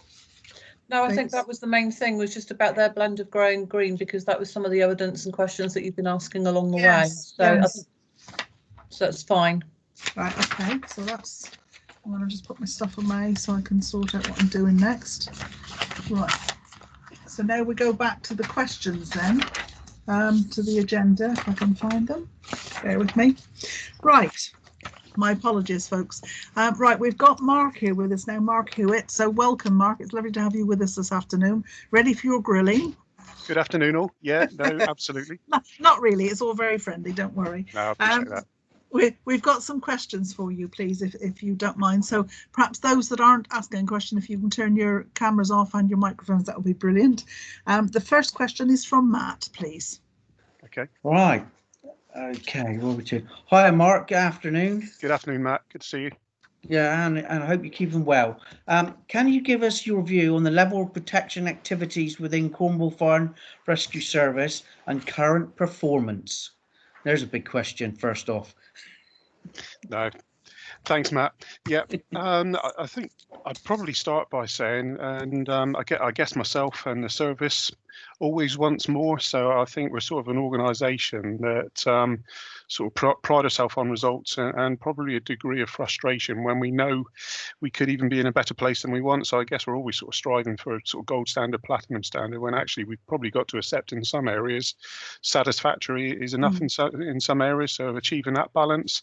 But I think in terms of performance, I think it's important to note what we don't sort of measure, we can't monitor. So it's very important that we are sort of performance focused and the ability to do the benchmarking. So I think it's quite important that you've had the opportunity to speak to some other services in the same way that we will. But in terms of our performance, I know looking back over the last couple of years, probably sort of 18, 19, we hit a little bit of a dip, which coincided with the HMI inspection in terms of audits, but certainly working with Justin and the team, we've turned that around a little bit. I think we're probably kicking ourselves a little bit. We could have challenged ourselves a little bit more on the 1920 figures, where we set a target of 350, but actually achieved more than that. So, you know, that's great. I think it's better to be that way than over deliver and sort of under promise, but it's improving. And like I say, the HMI inspection was good for us. Actually, it did hold the mirror up and that ability. So in terms of sort of the performance, Matt, like I say, it's improving. It's improving in the right direction, possibly not at a pace that we would want it to be, but appreciating this just isn't about fire safety audits. It's also the building regs that we do. It's also the after the fire audits and balancing that. So in terms of where we are, like I say, we're aspiring for more. We want to do more, but like I say, I don't think we're quite delivering quite what we could do in the way that we are operating. So undertaking this inquiry is going to be a huge benefit in sort of informing us how we can improve, maybe be more efficient, more work effectively, and sort of get the right results. So hopefully I've answered that one. Yeah. I think you have, and you know, all I would say to that is don't put yourselves down too much. We all know you're doing a fantastic job under very difficult circumstances. So I just put that one in there. No, thank you. Thank you. Yeah. The next question is from John, please. John Simmons. Thank you, Chair. Hi, Mark. Yeah, hi, John. Can you advise us of the challenges that that protection faces? In your opinion, what should drive protection activities and why? Yeah, good afternoon, John. Thank you. Yeah, I guess, you know, I can mention COVID and then maybe put it to one side because, you know, we are in a unique situation at this time, which, you know, it's becoming protracted in the way that we do things, but it has been beneficial because certainly it has allowed us to consider how we work, what we need to achieve and how we sort of work differently. But in terms of what drives our protection activities, it's risk. And then I think we can sort of prioritize that risk very much around sort of recognizing vulnerability within the communities, recognizing sort of sleeping within the communities, historic buildings. And I think on that basis, it would allow you to sort of build that risk approach. So, you know, I think very much if throughout the year, we had 10 fire safety inspections that we had to undertake, you know, just taking that analogy, where would we go for those 10? And I think we would sort of do the work to say, yeah, sort of sleeping risk in potentially a care home, which might be a historic building. So yeah, in sort of answer to that, like I say, what drives our protection activity, like I say, it's risk. And ultimately the service vision, what we're here for is working together to make Cornwall safe, and certainly myself as chief officer certainly do not want any fire death or injury as a result of anything that we haven't done to sort of uphold that. Thanks, Mark. Yeah, okay, John, thank you. The next one is from me. You've sort of touched on this already. Do you consider that the current assessment of risk is an appropriate model for Cornwall Fire and Rescue Service? And if so or not, why? And how could we improve it?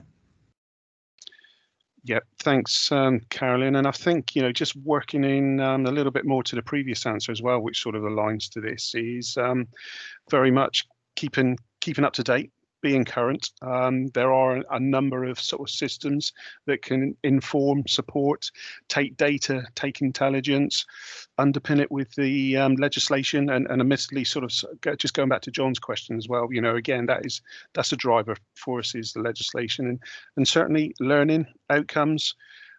Grenfell in itself is going to produce significant sort of changes in the way that we will approach our sort of fire safety. But in terms of a current position, working with CFRS, if you're familiar with that by now, yeah, the sort of in-house developed protection tool, starting to incorporate other intelligence, which, you know, we've got some fantastic staff that have done some fantastic work around that, but sort of also picking up and certainly being informed previously by Justin through updates that there's certainly sort of been a model developed in the northwest of the country, and hopefully that might be informing what is going to be produced and out on consultation is the NFCC Community Risk Management planning tool.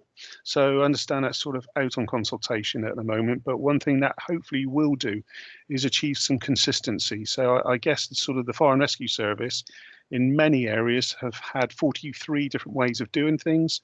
But what we need to be able to do, and when we're sort of assessed and inspected by the HMI, at least they will be hopefully sort of assessing against apples for apples. So at least having a consistent sort of tool for us in the future.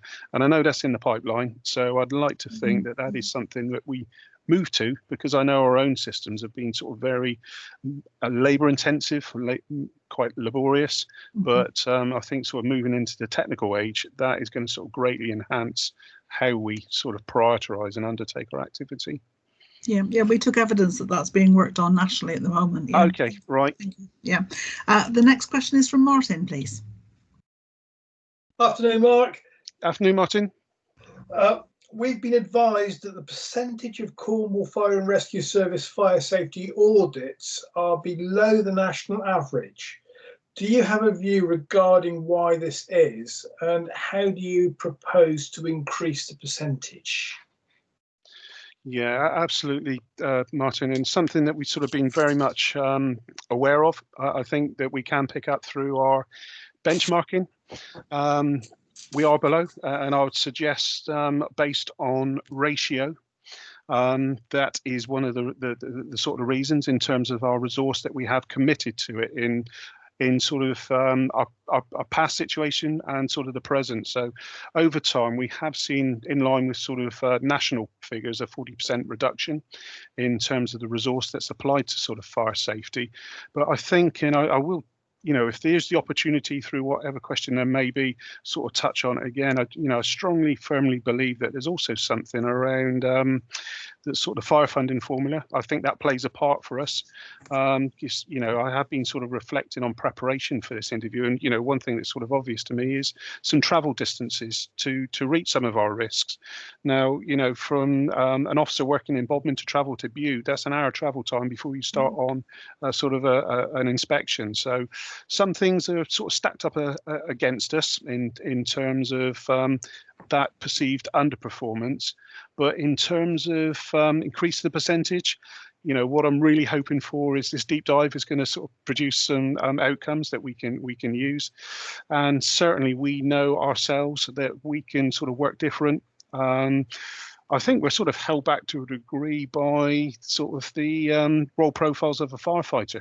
To me, firefighters are archaic. Every firefighter should be professional enough, in my opinion, to be undertaking a level of fire safety, albeit low level. But certainly longer term, and I'm sure we may even talk about succession pathways, development, that we have the ability to put more people into that fire safety arena.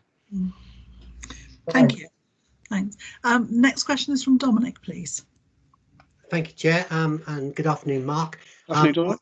Start with the supplementary to Martin's question there, really, actually, because you touched upon the training of all operational staff to be improved. I'm just wondering how realistic that is with such a large percentage of our crews being on call. We've heard evidence from other people that perhaps level 3 is aspirational for full-time staff, but there are real challenges for on-call staff around training time. I just, what's a realistic ambition for training on-call staff? Yeah, what I'd say, I think there's a number of steps ahead of us. In the first instance would be, working towards the whole-time crew managers, watch managers with the level 3, appreciating that there is time achieving that, and also appreciating the sort of the CPT element. So it's all very well sort of training for a test as such, but it's maintaining it and practicing it. I think potentially there could be an option sort of geographically. There might be an option we're sort of divided into 3 geographical areas within the service, but I think it is very much on the basis, and Martin will know very well as well as yourselves. We might invest in someone, but then it's being able to sort of hold on to those people, because certainly I am aware of investment into on-call firefighters up country. They've tried it, but actually those individuals have gone on to secure £40,000-50,000 jobs in the fire safety world, because they've been given those skills, qualifications and competence. So there is very much a balance act, but I think the focus for us needs to be on those staff we have available to us through the sort of the whole time conditions, 42 hours a week, and sort of built into all the development pathways. So, I'm an example of an individual who has progressed through the service, but I haven't actually taken the fire safety route. So I am very much reliant on Justin and his team to inform me of the technicalities. So sort of my ground has been through, I would suggest, performance risk and training has been my route, and operational. But ideally, I'd like to see the chief officer having had that fire safety background. I think it's you might not need it at a strategic level, but certainly to have had knowledge of that, to appreciate, the complexities of what sits behind the legislation. I just think it's sort of very important. So hopefully I've answered your question. Yes, I'm going to come on to my question now, which will build upon it. Right. How do you consider resource could be released, allocated to increase the number and frequency of fire safety audits? How could capacity be increased?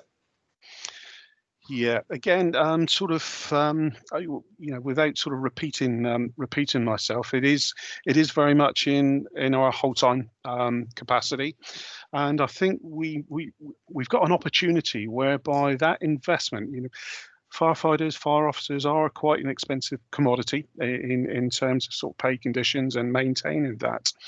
And I think a number of firefighters return at a relatively young age. Now, I think there might be options of, we've invested in that, we've given them the skills, they go to retire, some will go into the private sector, but I think we miss an opportunity in engaging those individuals at the time of departure. So that then leads me to say, actually, is there more requirements for a balance between sort of grey book staff? Because green book staff, certainly, there are huge benefits that they are available to the service more, because what we will see, what we do recognise with our grey book staff, they can get pulled to operational elements at times. There might be a shortage on a particular station, and one of the options is to take a grey book fire safety officer, and that is taken away quite again, someone we've invested in a lot of skills and put somewhere else. So that's a real opportunity, I think, sort of considering that going forward. Okay, thank you. I won't say any more because the other questions will pull more out. If I can come in just on Dominic's first question, his supplementary question that came first, where you're saying about training up officers, it's very expensive to train them all up and then they might get headhunted. Is there any way, like in the private sector, if you train somebody, if they undertake a training program that's quite expensive, that they have to give some sort of commitment that they will stay within that role, within that employment for 2 years or whatever? Is there something like that you can do in the fire brigade as well?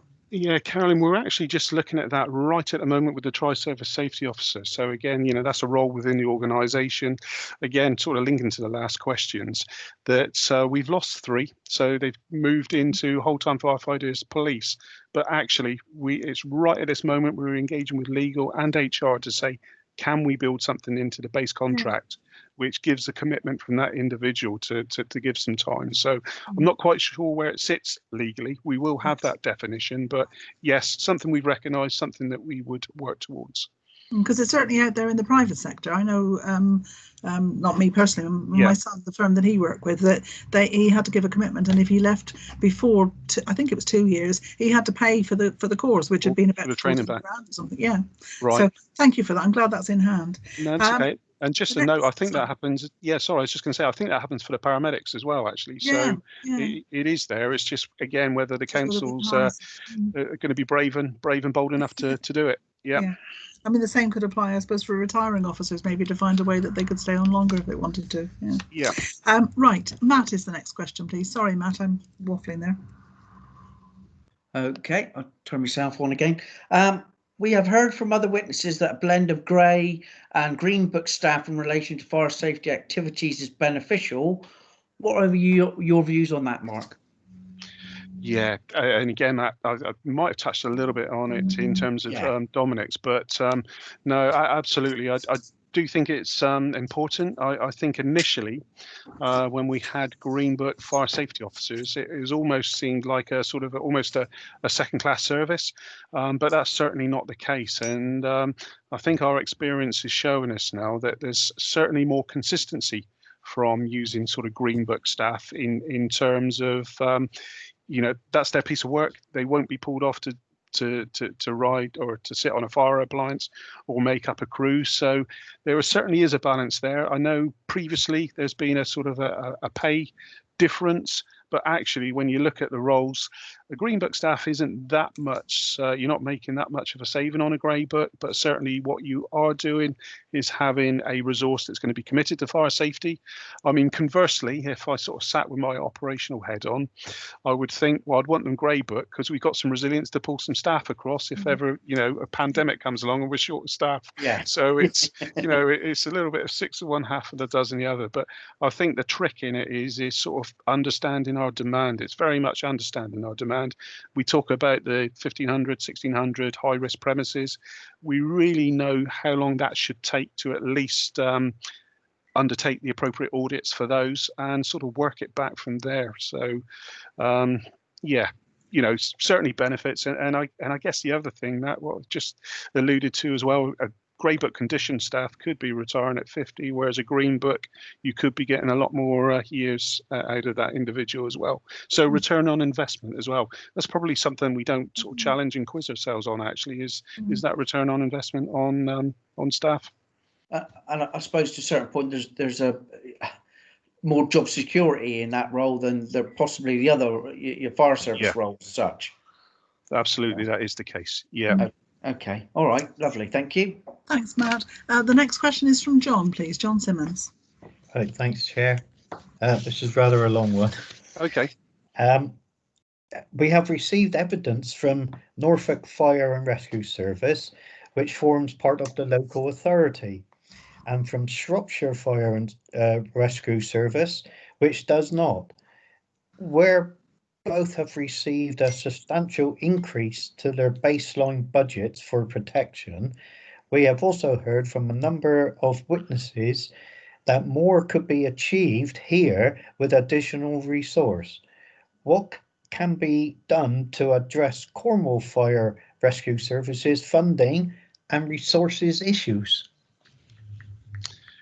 Yeah, that is a long question, John. No, absolutely. And I guess to a degree it comes back again a little bit to the purpose of the inquiry. And I guess very much that's going to be on sort of challenging ourselves in terms of how we use our staff to resource.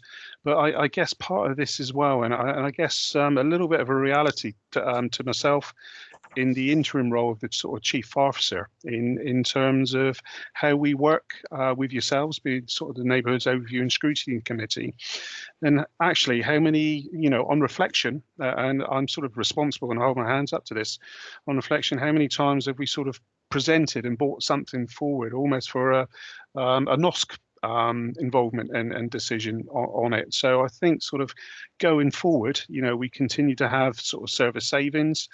There are a number of sort of options. I think just our way of working is, as officers, we've dealt with it, but actually I think there are some circumstances now where we need that to be working closer with the overview scrutiny committee and the cabinet on some significant decisions, because certainly the whole part of this is, I know sort of sat as chief officer, one thing that would keep me awake at night would be another Penhallow, and you know, I will do everything in my ability to mitigate that happening in Cornwall. But I think there's a little bit of recognition of the risk.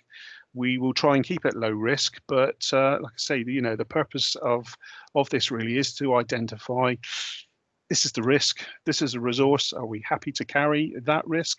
And I think that was something that we were posed by the HMI CFRS originally. And I think everyone could possibly have an individual answer on it, but I think we need to be in a sort of a unified position around, yes, we are happy to carry a degree of risk because we know we won't inspect every premise that comes under the RRO, but at what point, you know, would standards be slipping? So I'm not sure if I answered your question there, John. Hopefully it wasn't a cop-out, but it's a dual responsibility. It's for us to challenge ourselves on the way we operate, but also on the understanding that off the back of Grenfell, off the back of the Cube fire, some other incidents, you know, I do believe we sit with a reasonable risk in Cornwall, and I can only see that increasing on the basis of more holidaymakers, more visitors coming to Cornwall, staying in premises under the RRO, and just looking ahead at the service funding against looking ahead at the aspirations of Cornwall to increase homes, increase commercial premises. That's all increasing risk. So unless we sort of build risk mitigation into the build of the premise, such as sprinklers, etc., that risk is going to always increase for us against possibly a diminishing budget. So we've got to be clear about how we, if we're comfortable with that. Yeah. Okay, thank you. I suppose that's where you have to challenge us as councillors, isn't it? Yeah. Whether we're accepting of that risk or not. Dominic, you had your hand up, my love. Yeah, it got answered in the end. Mark answered the question I was going to ask. Thank you. Right, the next question is from me. We've heard evidence that under the competence framework for business fire safety inspectors, it takes 3 years to train an officer to the required level of diploma standard. How can you ensure the development of staff so that there is a suitable succession plan in place? Yeah, absolutely. And I think we started to get onto the front foot of this. Certainly not where we want to be, but what I did allude to is sort of role profiles of each role within the fire and rescue service.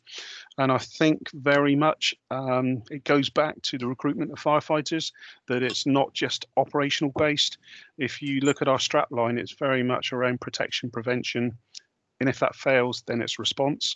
So there needs to be, from the start, from the recruitment, a lot more focus on the role of protection. You know, we'd sooner prevent something, protect something than attend to it. So on that basis, sort of going forward, we have crew command in, induction pathways, crew command development courses, which are very much operational focused. But certainly for the whole time, alongside that, you know, that pathway really needs to be including protection, starting those qualifications. You know, that it starts at a foundation level, and I appreciate it will work the way through. But, you know, I think we can make our firefighters more professional by ensuring that they are equipped with the understanding of protection, because, you know, very much, I think, you know, it's almost sort of linked to a degree to health and safety. An operational crew out in the middle of Truro, if they were really cute and spotting those, you know, where you've got cardboard stacked up outside, etc., and starting that work, it is that ultimately is sort of going to start to build the mindset, build the sort of competencies really to make that difference in the communities.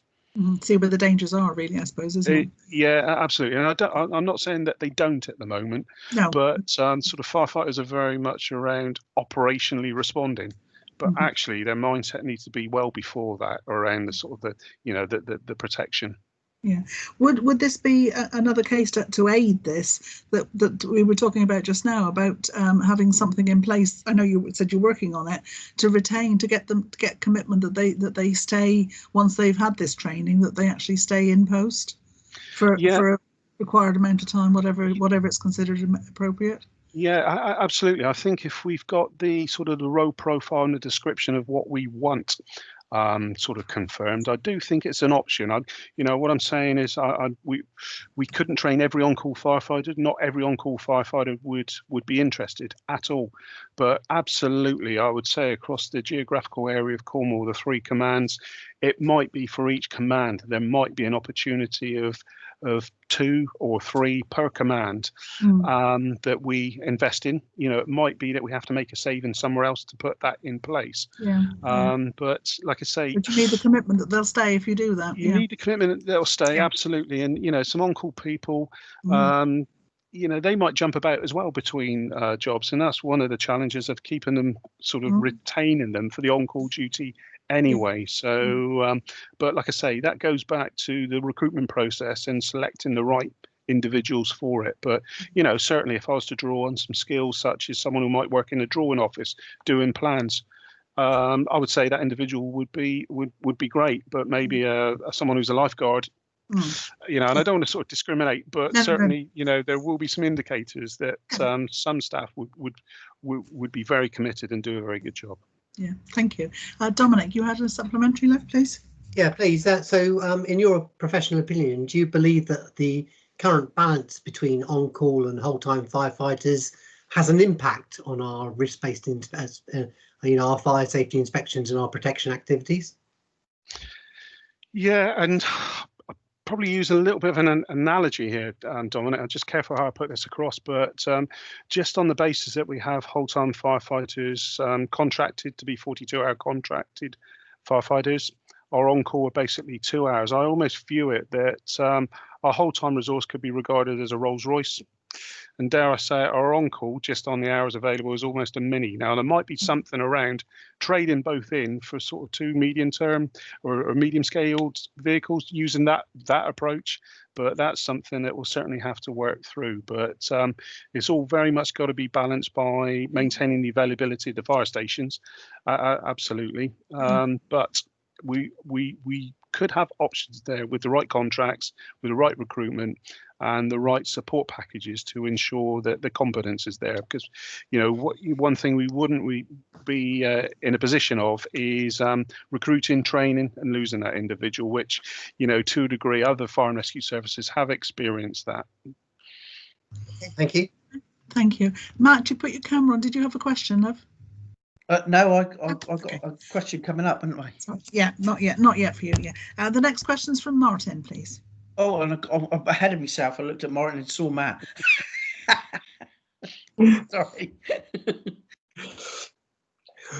What are your views on the primary authority scheme and its value to the fire and rescue service? And is there an invest save case to be made to expand the service as recommended by some of the earlier witnesses? In other words, a kind of leap of faith. Okay, yeah, no, very interesting. You've picked up on the primary authority. Yeah, personally, I see great value in primary authority. I see that very much around sort of relationships, working together, and to agree, sort of sharing some of our workloads. But yeah, what you might have alluded to and what you might have picked up is there is a resource commitment to it. The primary authorities that we have in place, I think, have proved very successful, because the big thing that it could offset is getting into lengthy enforcement. Now, I'm not sure if it's come up at all, but if I go back to the Cliff Hotel prosecution that we undertook down at Penzance, that took 2 of our officers almost 6 months out of the system, concentrating on an enforcement and a successful prosecution. But what we would prefer to do is work with organisations, businesses, and I think Ocean Housing is a good example of a sort of a partner there that would sort of work with us and ensure their premises are compliant. But yet we are in a position, and I guess as much as anything, and I have reflected on this, I just think we're just in this position of relentless working, not having any breathing space really to stop and plan properly for primary authority. So again, I alluded to some very skilled, competent fire inspecting officers retiring. Again, they would be ideal staff to move into that primary authority sort of environment. But yeah, I will say I find it a challenge at the moment. It works, it's successful, but actually it's taken our fire safety staff to do that primary authority. So I'm sure, whether we could come up with a manager's contract which is based on commission and performance and salaried on that basis, it could probably work. But I just feel as a service, we can't find ourselves the space just to stop. And it might not be long. It might be sort of 3, 4, 5 months, maybe working with Alan's team, the business regulatory support to get a grip of it. But I certainly think there are opportunities there. I support it. But like I say, we need to get better. And whether we can learn from any other fire and rescue service, I think there's opportunities there for us to do that. I hear some others. I think Hampshire, they might have 3 station managers on primary authority full time, but it's just sort of maybe learning. I don't know if I've answered that or gone off track a little bit, Martin. Yeah, I think you have. You kind of indicated that you would be up for a bit of a leap of faith if funding could be found, and you've also recognised that Alan's team are they're fairly trailblazer in this, and so he might be able to lend you a sheepskin coat so you can go and do a bit of trading. Yeah, and I think that was very much what we were trying to say. That your primary authority officer that is working really well at the moment, but his time is fully committed, and we were wondering, because there seems to be an opportunity there from other witnesses who would like to buy in that service. That if a leap of faith could be taken and you get another person in post, that their time would very quickly be taken up. But it's actually just committing that it's a leap of faith, isn't it? It's an investor save, whatever you like to call it.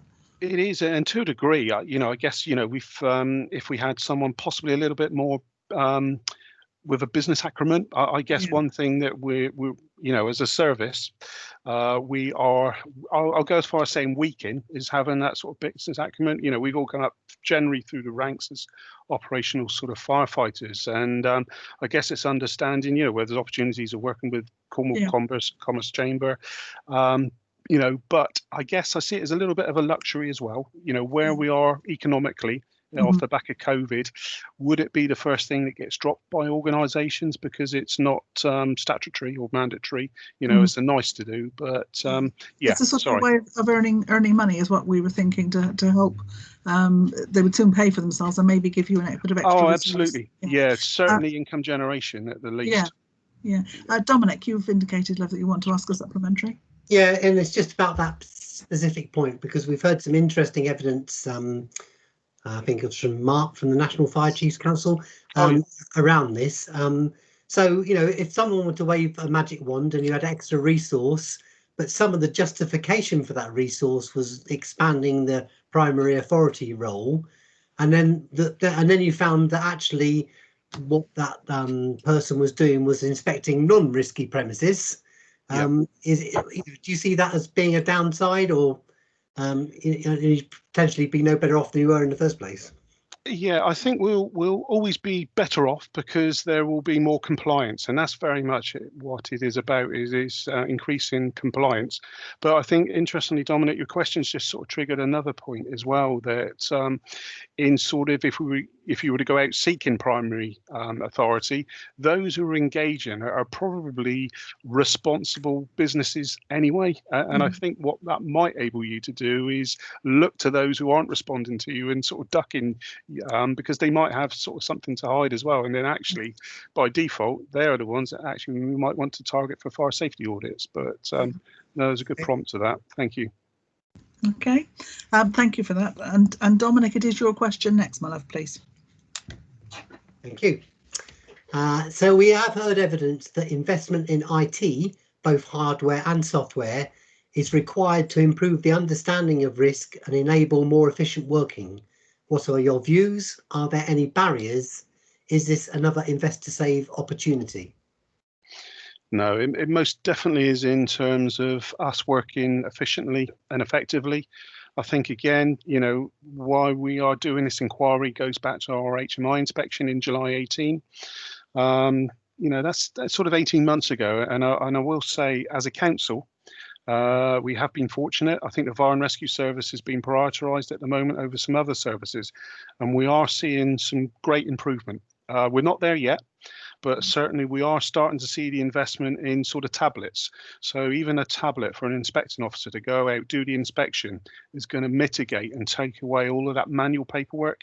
And that was a place where we were at when the HMI inspected. So in terms of the IT, I think if a new laptop is built today, in 6 weeks' time, it's almost out of date. Technology moves that quick, so we're never going to keep up with that pace. But one thing that I think you've seen is the virtual tour of Parkhouse Flats. Now, until this time, that hasn't been a sort of a consideration in terms of potentially how we can share information between a desk and a premise. So certainly there's improvement there. I would say something we've got to be careful of is procurement. And one thing that we're picking up, and I don't know if this has come out yet, but it is emerging to be a service issue, is that a lot more is becoming cloud-based in terms of the storage, and that is no longer a revenue. No, it's not a capital cost anymore, it's a revenue cost. So all the time we're increasing and improving our IT, it's actually having an impact on our revenue cost, which we hadn't sort of really factored in. So that's just a side issue. I would suggest that going through procurement in Cornwall Council is very robust. We've absolutely got to have everything in line, and quite rightly. So, like I say, in that 18 months, we have been on an improvement journey and sort of really seeing the benefit of that. And again, just through COVID at the moment, we've been using IT to do webinars. We've reached a lot more business than we would have done. So it's a huge positive, and again, it can only get better as time goes on. So I think we've heard evidence from some of your Green Book data handling staff. Helen,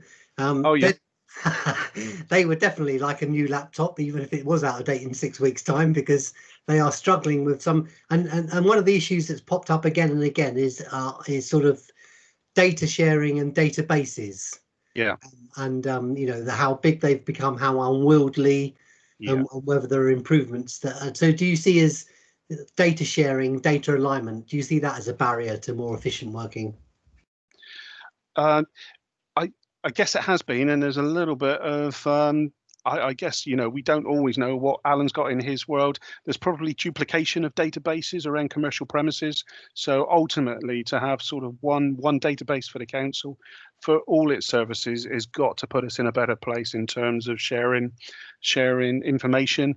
And like I say, you know, it probably links back to a previous question, sort of working with Alan's team.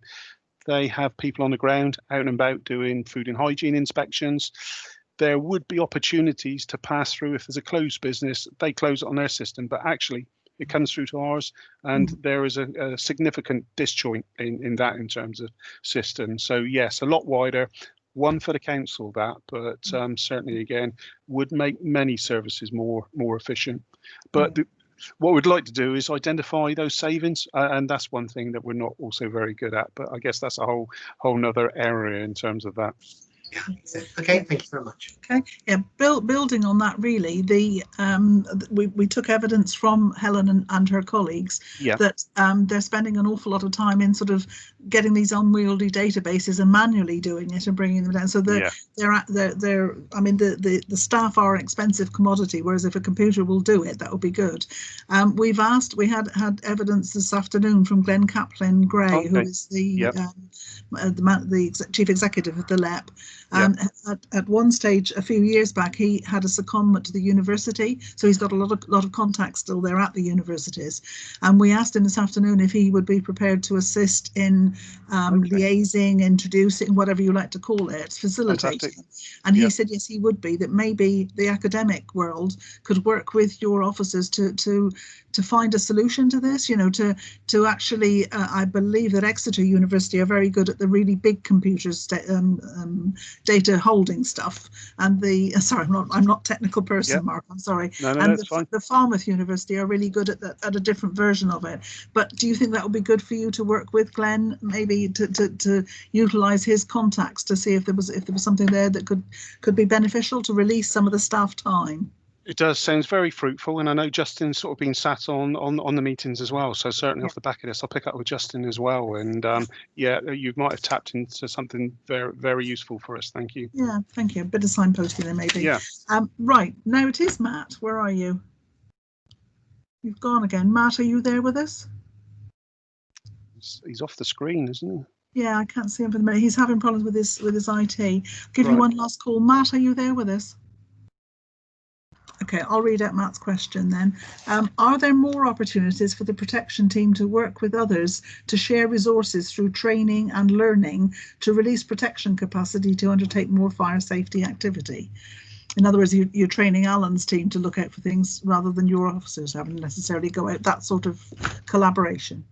Yeah, there is, and again, I do think again, if we go back to 18 months ago, a little bit sort of blinkered in our approach, but certainly recognising some of the outcomes of working together. And again, you know, as our strapline, working together and make Cornwall safer, that there's going to be opportunities there, and I think, you know, very much sort of Justin and his team sort of networking. I know there's an awful lot around blue light collaboration. You know, there's real drivers for blue light collaboration, but I really don't think we've exhausted fire collaboration. And certainly sort of through COVID, you know, we've had an example whereby we produced a Southwest case study. So certainly in some of these areas, and I know there's a piece of work at the moment, fire investigation is a significant piece of work. It informs us of outcomes, which sort of feeds through and could inform the, you know, safer workplaces going forward. Now, we are talking at the moment around a Southwest approach. So, you know, as opposed to 5 fire and rescue services in each doing something individually, opportunity for collaboration with fire there. And, you know, it's something that do discuss with Justin. We will try and tease out that, you know, we work together, but can we really sweat some more out in terms of collaboration? At least there will be a consistent approach to fire safety within the Southwest.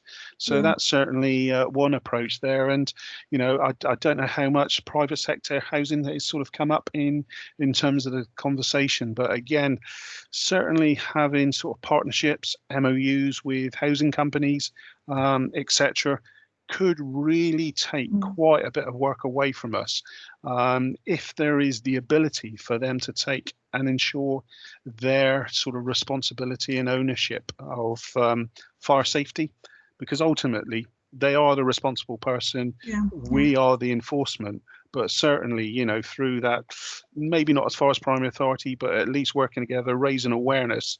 You know, some fires in the past, I mean, farm fires, you know, we've done we do some work around that, but some farm fires will cost us £20,000, £30,000 in on-call salaries or payments to attend that fire. Now, even a reduction of 5 of those across the year through working with maybe the Farmers Mutual or something like that. So all for working together, most definitely. Sorry, Caroline, hopefully I've answered that one. That's good. That's good. I think we were thinking more in Cornwall Council, whether there's but I mean, yes, and the other one is the primary authority, I guess, isn't it? Working with the housing associations. Yeah. Right. That was Matt's question. I think he's back now. Sorry, Matt, we lost you for a minute. So now this is me. Now my question. With regard to Cornwall Fire and Rescue Service, there has been an inspection. Excuse me. There's been an inspection of the service in 2018 by Her Majesty's Inspectorate of Constabulary and Fire and Rescue Services, a local government association and National Fire Chiefs Council protection theme peer review in 2019, and a service-wide local government association peer review in August 2020, all of which have resulted in recommendations being made in relation to protection. How do you intend to implement those recommendations?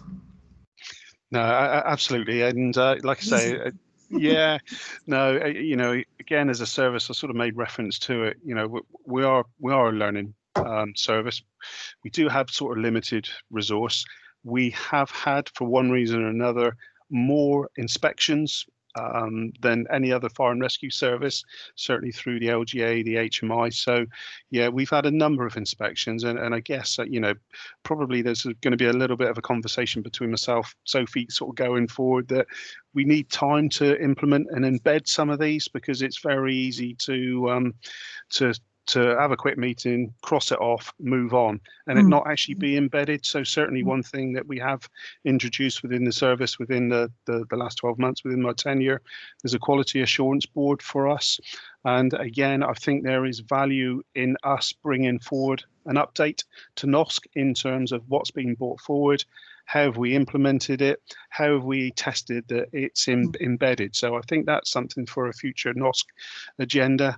But ultimately, you know, again, I think part of the solution is the inquiry, which is being undertaken now. I'm not saying it's sort of going to give the answer to everything, but again, you know, you're challenging me now quite rightly.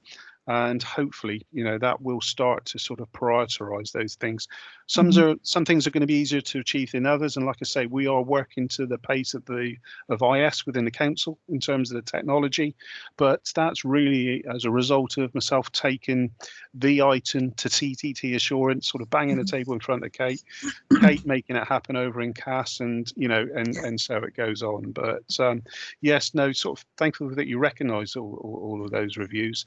Recognise those actions, but yeah, just sort of going back to the sort of the last part of it about how we intend to implement it. Yeah, it is ultimately the action plans in place. It is that QA board, but you know, I want to be challenged on the embedment of it. I think it's very easy to say yes, we've done it, but you know, I want the question. So, what difference has it made? How do you prove it's working? So, yeah, not sure if I've answered that one. Yeah, no, that's good. Thank you, Johnny. Yeah.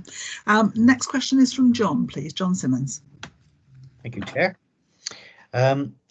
If there are increased costs as a result of the recommendations from this inquiry, how do you propose that the budget is secured for these? Yeah, hopefully some of this should be realizing efficiencies and effectiveness. That's what we're sort of really hoping for. You know, I would suggest certainly through IT, some of it has been very clunky, some of it has been very slow, some of it's been heavily handed in terms of manual processes. So what I would like to see really is the protection program overseeing all of the work that we've got to do. So that is sort of being formed together. We can actually sort of cost that.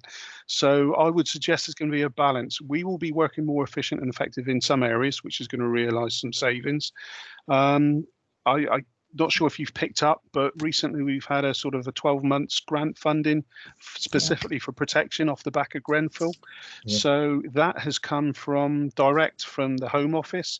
So I guess at a national level as well, they recognise there's some shortcomings in the area of protection. So I think there's something very much around demonstrating how we've used that, and what difference it would make. And that might even sort of secure sort of future grants.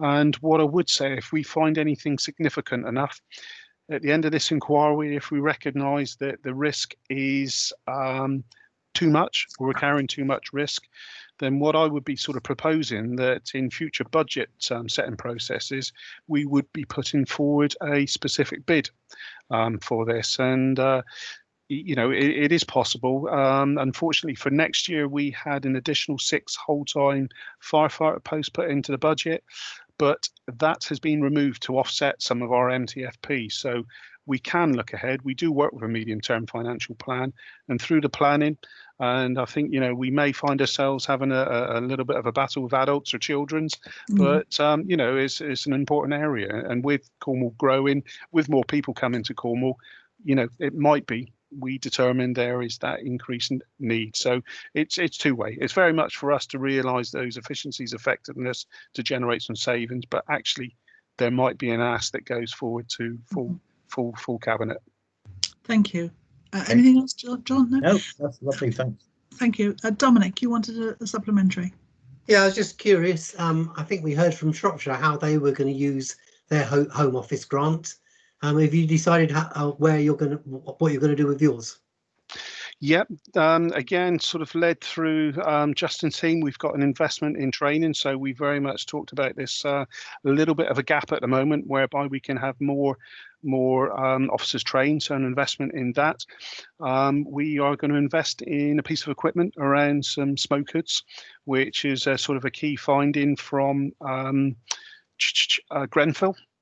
And again, some sort of specific work in terms, I think Justin's identified almost as a secondment. So we can sort of pay for an officer's time over and above the organisation to specifically work on some of our policies and procedures. And certainly those will be the ones that will make us more efficient going forward.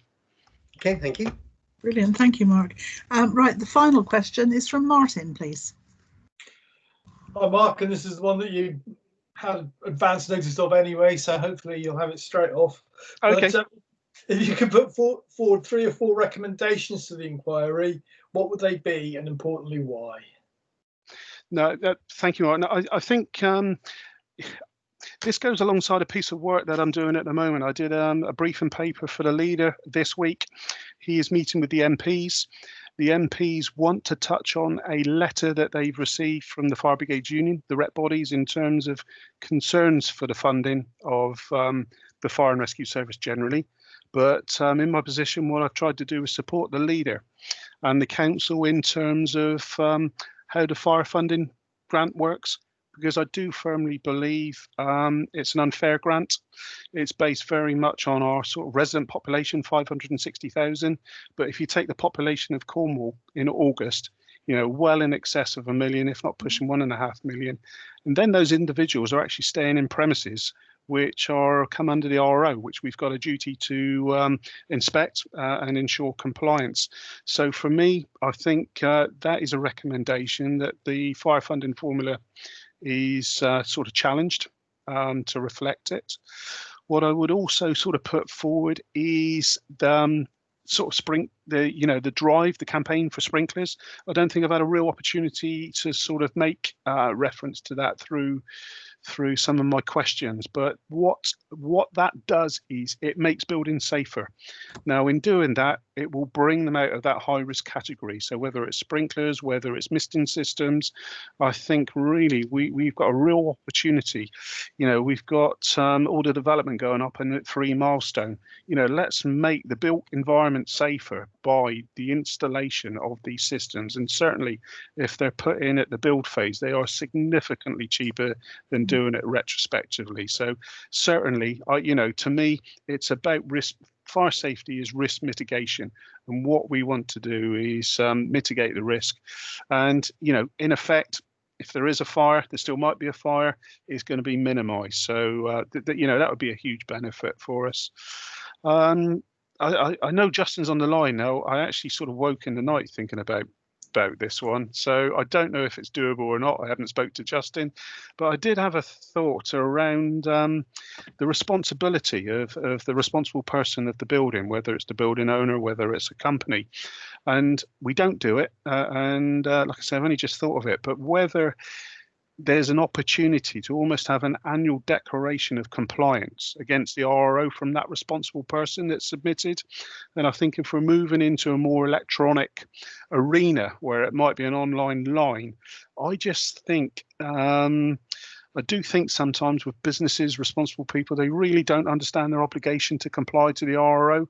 And it's almost like, I just had this thought of filling out an online form and making them really think about what they're responsible for, because we're seeing Grenfell at the moment go through the news and just, some of the things that are going on in terms of trying to duck the compliance issues and not meet the standards.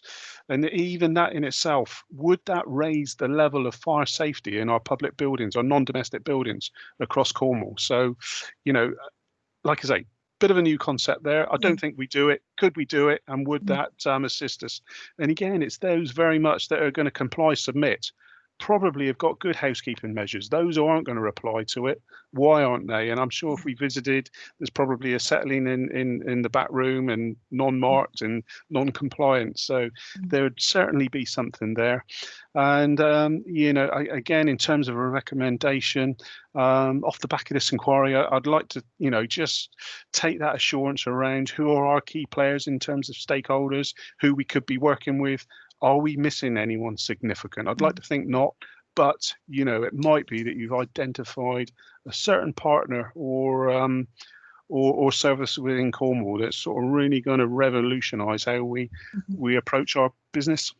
Yeah, we found from the witnesses that we've been listening to, Mark, that Malcolm Bell from Frozen from the Chamber of Commerce were both saying, Malcolm was saying that he felt some of his members would like to, I'm going to have to turn my camera off because my bandwidth is bad, was saying that he felt some of his members would be interested in the primary authority role, in actually because he thinks that they're not sure, they don't know what they don't know, if that makes sense. Sure.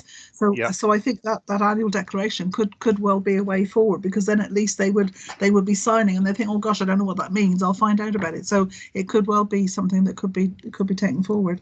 That's the end of our questions, but I'd like to give you an opportunity. Is there anything that we haven't pulled out in those questions that you want to actually have put into the inquiries? Anything else you want to tell us about? I guess it's very much for us as a service as well, sort of looking forward, that there's going to be more outcomes from Grenfell. There's no two ways about it. I don't think we've heard the end of it. No. And whether it's mandated or not, it's just making sure that it's sort of recognised that we could be picking up some more work. We might not. So like I say, we're here now and in the here and now, but recognising legislation might change again in the future, might put different duties on us. So, like I say, hopefully somewhere along the line, someone's been a lot more knowledgeable than myself around some of the potential implications of what the Grenfell outcomes and the fire safety bill might mean in the future. So I guess there's that point. And, lastly, I will sort of conclude it again at a later date, but on behalf of the service, we are ever so grateful for those in front of me now for making a commitment and the time to undertake this. It really is valued, and I know the time that you're putting into it. It can't be done lightly. You're given it a huge amount of work, time, and due diligence. So I'll pick that up again, but it is, like I say, just my opportunity now to thank you very much. And particularly Joe as well. Yeah, Jo has been amazing, the amount of work she's putting into it, and Justin has been brilliant as well. Just as a bit of feedback from you, the witnesses we've taken, everybody is really complimentary about your service and your staff. So you are so well respected across the board, which is brilliant. It's nice to hear. Thank you ever so much for your time as well for coming. It's been really helpful this afternoon. You're welcome to stay if you'd like to, but I know how busy you are, so if you need to go, that's also fine. But thank you for being here with us this afternoon. It's been really good. Take care. No, I appreciate that. Yeah, no, I've got an NFCC Chiefs call meeting now, so I'll dip out for that one. Oh, right. So, Okay, yeah, wish Rob all the best for his interview. Thank you. Thank you. Bye-bye Take care now. Now we're scheduled. We are running a little bit behind, folks. Do you want a 5-minute break, or are you ready to go straight on with Rob Nolan? Can anybody tell me? Does anybody want a break? Dominic, everybody fine to carry on? Yeah. Brilliant. Okay. Rob, welcome, my love. Nice to have you here with us. I'm sorry we're a little bit late. We've been taking some really good evidence this afternoon, and we got a bit carried away, I'm afraid. So we are a wee bit late, but thank you for fitting us in. That's great to have you here with us. We've got some questions for you, if you can bear with us. That'll be really good. And the first one is from Dominic, please. Okay, thank you. Good afternoon, Rob. All right. So quite a long question, but here we go. We have received evidence that we have 46,000 non-domestic premises in our integrated risk management plan, and that we have 23,320 non-domestic premises currently on our database, and Cornwall Fire and Rescue Service achieved 419 fire safety audits in 19/20. This is well below the national average. What are your views regarding this? When you say it like that, though, I think it's quite scary, those numbers. I mean, the 46,000 domestic, we wouldn't expect to inspect them at all, people's homes and their homes. It would be good to go. It's not domestic, sorry. The non-domestic was the 46,000. Yeah, so we've it took some confusion. There was some confusion amongst the committee actually, but there are 46,000 non-domestic premises in our management plan, and we seem to have 23,320, which is I think the figure the Fire Rescue Service worked to, currently on the database of the Fire Rescue Service. But anyway, we're inspecting 419 out of 23,000, I think is the. But I suppose the real thing is we're inspecting 1%, whereas nationally the average is around 3%. Right. Okay. Well, as I said, domestic we wouldn't expect to inspect, although it would be a good thing. Prevention is better than cure, and there was a time that we would go out if people asked us to, and check their premises, and since we've been reducing inspections, fires have gone up, not just in Cornwall but nationally. No surprise, fires have gone up because there's less prevention work going on. I tend to, the figure I've worked with is 1,500 high risk premises in Cornwall. They're the ones that people sleep in overnight that for one reason or another we classify as high risk,